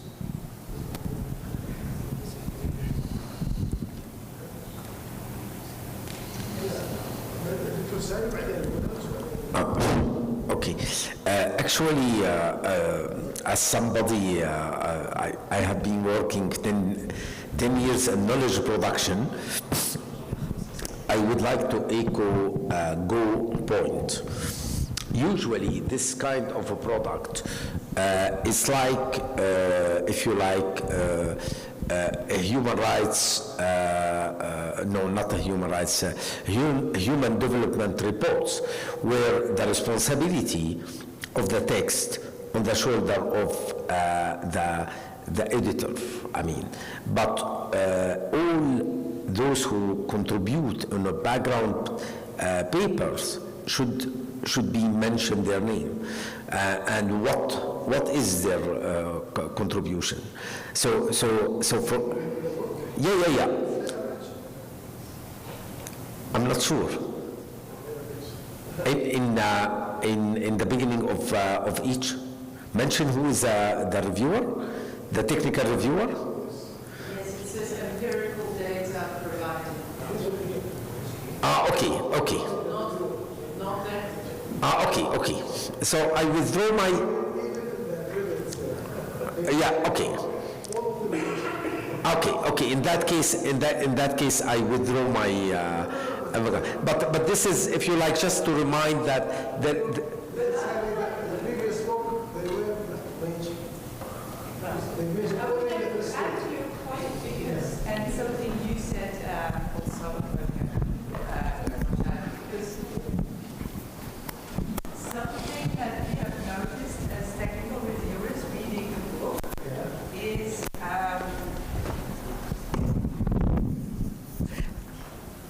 I fully understand that the book is not a publication of the reports. The reports were source material based upon which writing takes place. However, I think with all of the technical reviews that I spoke to, we have noticed some factual mistakes. So there can be mistakes in opinion, and this is completely the freedom of the writers of the book. However, there are some factual mistakes. Sometimes it's mere spelling, but small things, sometimes just a geographical location. And I think that's a shame. So that's something that we should also find a system to prevent that, because that just... يعني completely depends on the reports we received from the technical reviewers, from you and other technical reviewers, and no factual changes in the report. We use the facts as they are, and we add our opinion. But there's, for instance, a mosque. It's good to send us. Yeah, there's some geographical mistakes. The geographical location of the mosque? Yeah. So there's a mosque that's mentioned as located in Bangladesh, when it's a mosque, I think, what was it? Ljubljana? Yeah. But underneath it says that the location is in Bangladesh. Is it in the text? Yes. Okay, you can see. And the mosque in Penzberg is in Bensberg. It's small mistakes, but I think it would be very useful to make sure that it's such a beautiful book, and then it's a shame that there are small mistakes. An editor, a proofreader, reviewed the book from, it's a professional proofreader. He needs to be spoken to. We sent them all the names, and I think but I will be grateful if you comments, because we are trying to make the book as perfect as possible, We know that we did it in in a short time, but this is not excuse for any mistake in the book. Yeah. Yeah, great. But I will be very grateful if you send me your comments, because I think it will be very helpful. Thank you very much for this event. I enjoyed growing up of the award since 2017, from Dammam to Kuala Lumpur to Kuwait, mashallah, tabarakallah. And I'm looking forward for like how it's going to grow up in the future, from the local contest to the worldwide scale. I have an idea to suggest, and just to engage the new generation of architects. Maybe it's a good idea in the future to create a design-a-thon for the students of architecture schools to participate during the 2 or 3 days of the event, and to design or solve a problem under the supervision of the famous architects who's joining and winning. So they won the competition in larger scale, so it's a good idea to create a new small competition during the 2-3 days, and you supervise the new students, the new architects. It's up to you. Thank you. And I think it's all the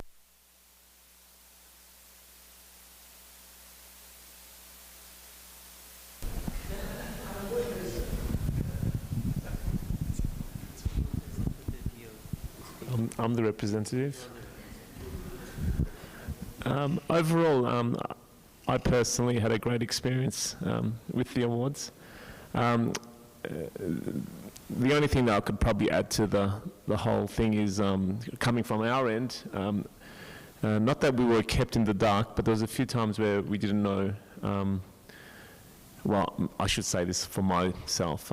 Like Glenn Merkert would ring me and saying, what's happening, who's won the award, what's going on, and I couldn't give him any answers because I just couldn't find any answers.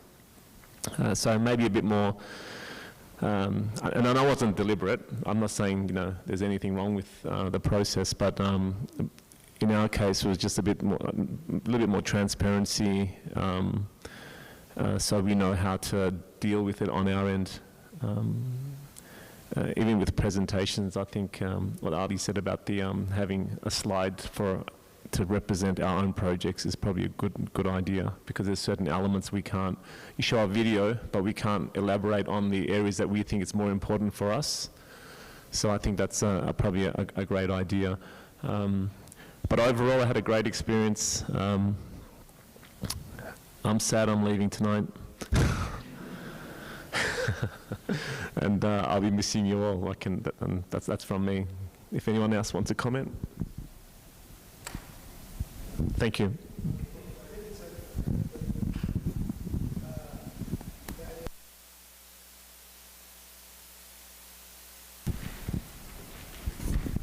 Well, I just wanted to say a very quick one, because it comes from experience of sitting on juries and doing a job that some of you are trying to do this time, and I'm sitting on the other side of the table. I was for quite a few years.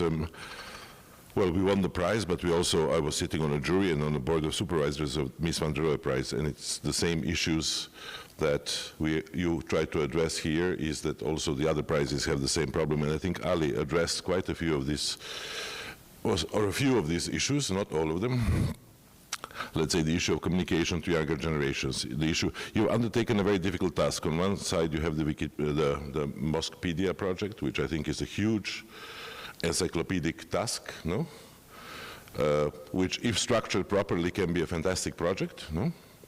And very useful on all different levels. On the other side, you have the prize, which we are organizing, which basically has this ability to focus on by focusing on a particular typology, to promote simultaneously architectural typology, i.e. mosques, and architecture itself.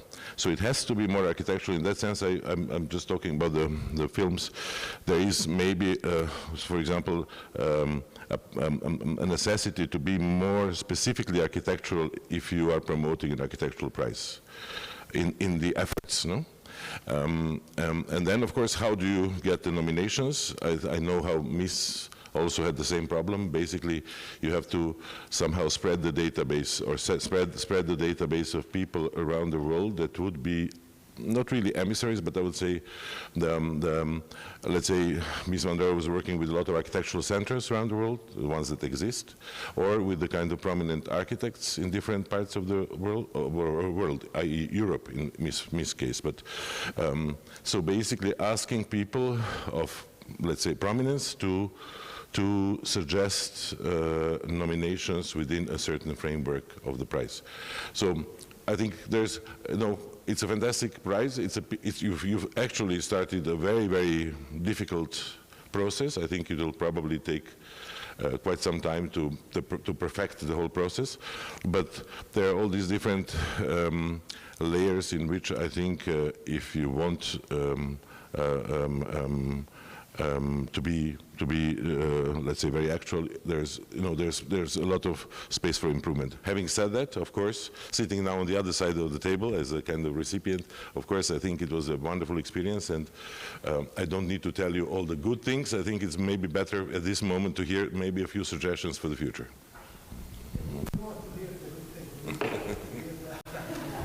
Well, not the bad things, but maybe, it's always possible to improve, I think. Yeah.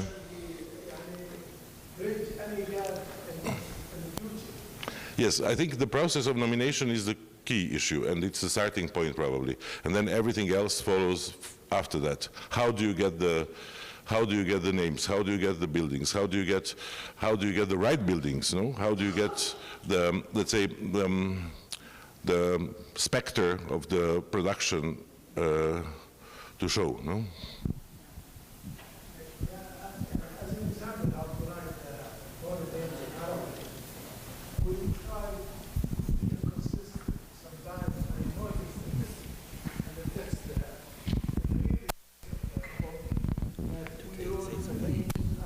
The name of places, the name of mosque, different way every time. But I ask someone to go, we choose one way, and sometimes things happen, but in general we try our best, maybe in the future, for the book especially, and for the films, because for example, for the films, we have only 3-4 months to do the films in different continents, and to do the films take some time, traveling, meeting with people, montage, and many things. This is why, for example, the documentary films not ready even until today. But in general, maybe we'll change the calendar, the timetable of the award to give us more time after the choosing the winning mosques to give us a chance to review and minimize the mistakes as much as possible. Bismillah ar-Rahman ar-Rahim. Thank you again, Dr. Mashari, and congratulations for this very successful 4th cycle. I think the seminar that we have for 2 days is very enriching, and it just went to show how the power of architecture and design, not necessarily just on mosque, but it's the power of architecture and design, how it could influence people.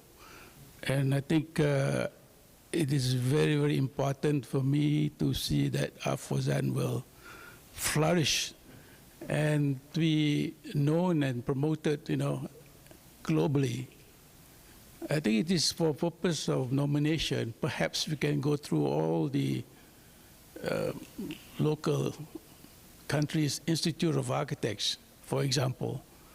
Like we have 130 members from 130 sections.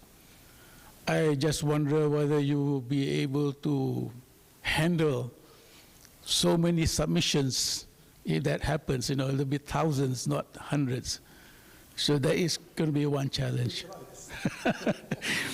The other thing is, I was just wondering, looking at the 5 winners that we have this time, there are a variety of mosques in terms of sizes.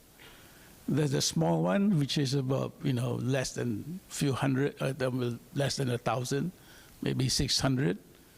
And there's a huge one. In the third cycle, there were huge mosques, right? I recall. Whether it is possible to have categories of the big ones, the little ones, and even the adaptive reuse buildings, because there's quite a number of buildings that has been converted, particularly for the people who migrate to another country. They don't have the facility, and they use existing buildings, a house, or even a shop, and they put it into, some of them very beautifully done. So whether that could be an opportunity for us to show that, look, we are very inclusive, and by the power of design, this is what you can have, in an environment, in a new community, which is more inclusive and welcoming. This perhaps may be an idea. And I think that what Ali just mentioned earlier about the video, I recall what it was. It is actually a story of how the building has been developed, or the house, and the architects went through it, But it will take a long time, because that will take it off a few years before the building is completed. But perhaps maybe something to that effect. The architect takes you through the building, explain, how the design, the inspiration came about for him to do certain things. Maybe that could be something that you can think about for the future. Thank you.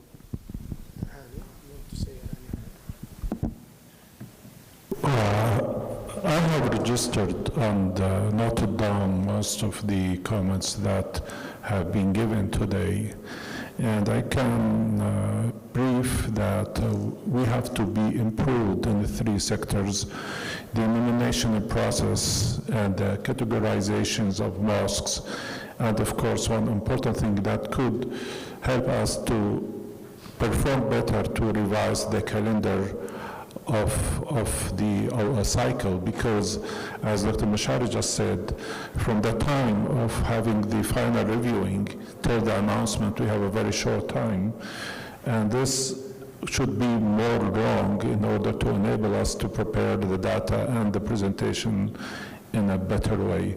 As I said, we have noted down all the notes, and we will be working on that, and with your efforts and with your help and with your assistance, we'll be able to improve more and more, and to have our award getting more success and more achievements in the future.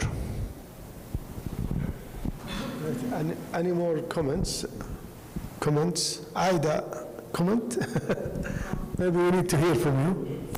Not really a comment or critique, it's just that I want to emphasize how positive this experience has been.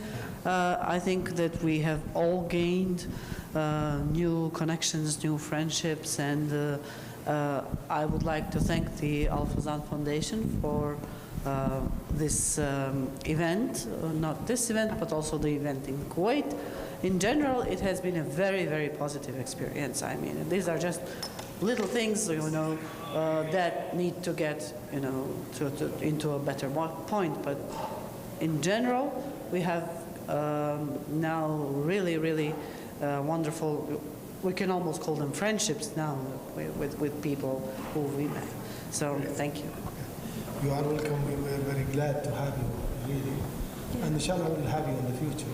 Can I just add something? I know maybe it's Al-Fawzan has been it's a very complex process, right? And there's a lot of development that needs to be done, and of course, but as well we need to recognize that this is a development that has been done recently. It's not Mies, it's not yet Mies, but will develop to be. So the time range upon which they've worked and developed this, I think is really good, and I think is excellent. And I think the platform has given a lot to every one of us. Of course, this is a place where we need to discuss. Of course, this is a place where we need to comment. But I have to say that every team member has tried at least to put the best possible input on the table. And we can see that up on the 4th cycle.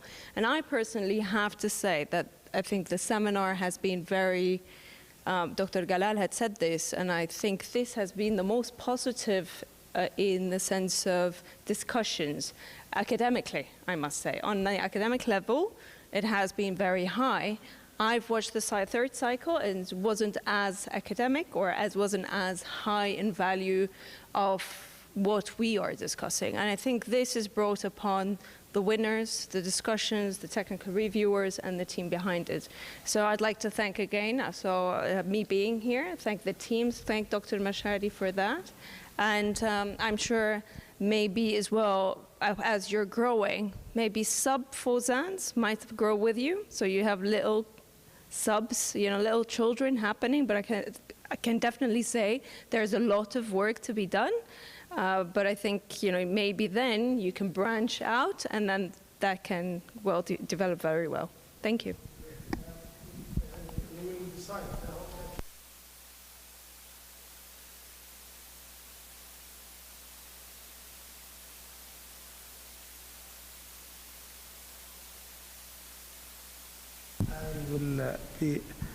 And we'll give each project, each mosque in the short list and the winning mosques, the right space and time to be presented in a proper way.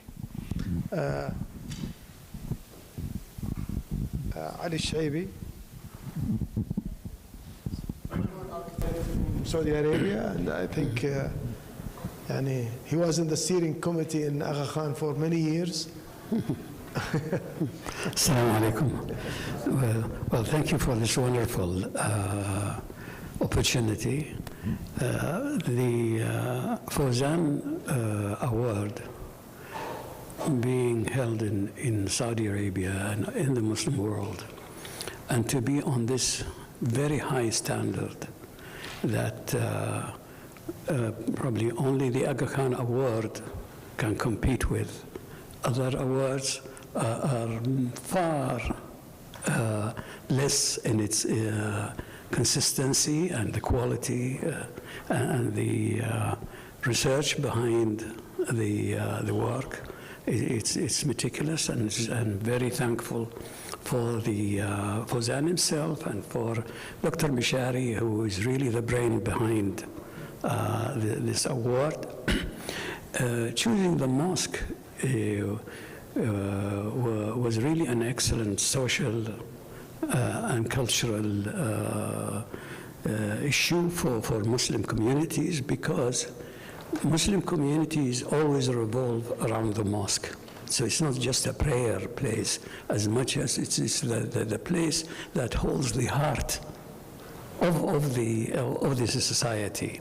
Unfortunately, it is the most ignored in all of our societies, that normally it is only whoever wants to build a mosque will donate some money, and then they will just build it without any care about the value of the mosque. In urban planning, it's even worse.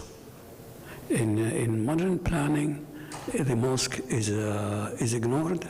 All new developments in the Muslim communities, the mosque is accidental. The location of the mosque could be anywhere, and it's not related to how the mosque value was in the traditional societies, where the mosque is the first item in the urban development, and everything evolves around that mosque. So this award I think it's not only for Muslims the design of mosques. It's about the whole community of people everywhere, where they need some center that people address themselves to, whatever that might be. Probably, if, like in Latin America, they have the church. You know, that's important. In some areas, probably they are more secular and they are looking for the community center or that. So it's not just the value of this award in the mosque itself, but it's really, it goes far behind all the activities. So I'm really very happy that I got the opportunity to attend this event with you. Thank you very much.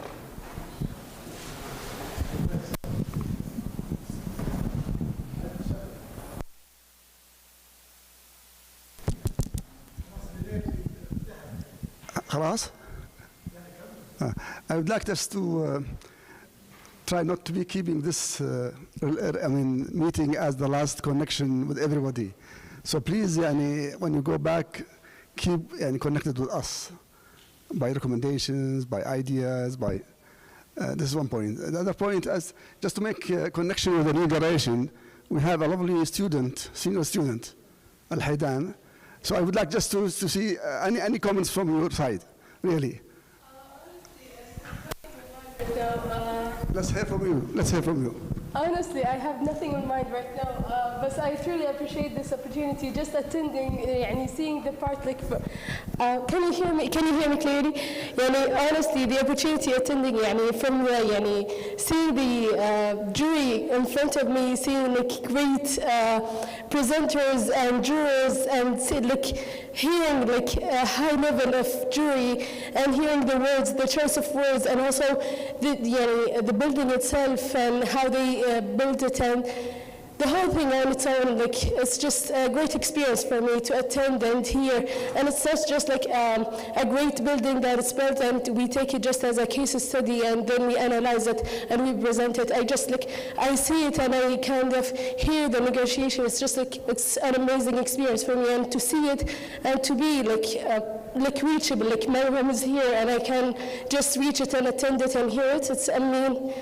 It's the word for me, to be honest. So thank you very much for this amazing experience. Inshallah, in the future will be our technical reviewer, inshallah. Inshallah, ya Rab. Inshallah. Thank you very much for this experience. Thanks. Okay, I think we should reach to the end of the session and end of the seminar. I should thank you again for your patience and wonderful discussion, wonderful comments. And as I said, we are looking for the gaps, not the good things. I think we need to be better, and inshallah ta'ala we'll be better in the coming cycles. This is a growing architectural award, and I believe it will be one of the well-known awards in the future, inshallah ta'ala.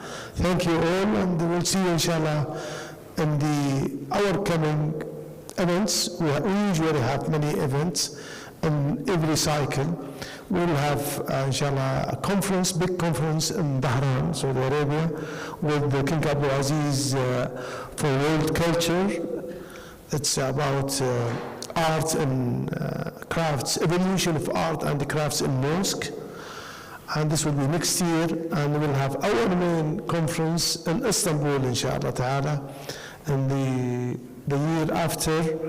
And not yet, the theme is not yet decided, but we have this, the fourth conference, and we'll have seminars here and there, concentrate on issues in mosque architecture, and hopefully some of you or most of you will see them in different, maybe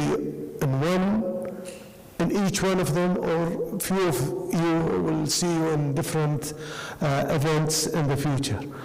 Thank you all, and have a flyback trip to your countries safe, and happy. Okay, thank you.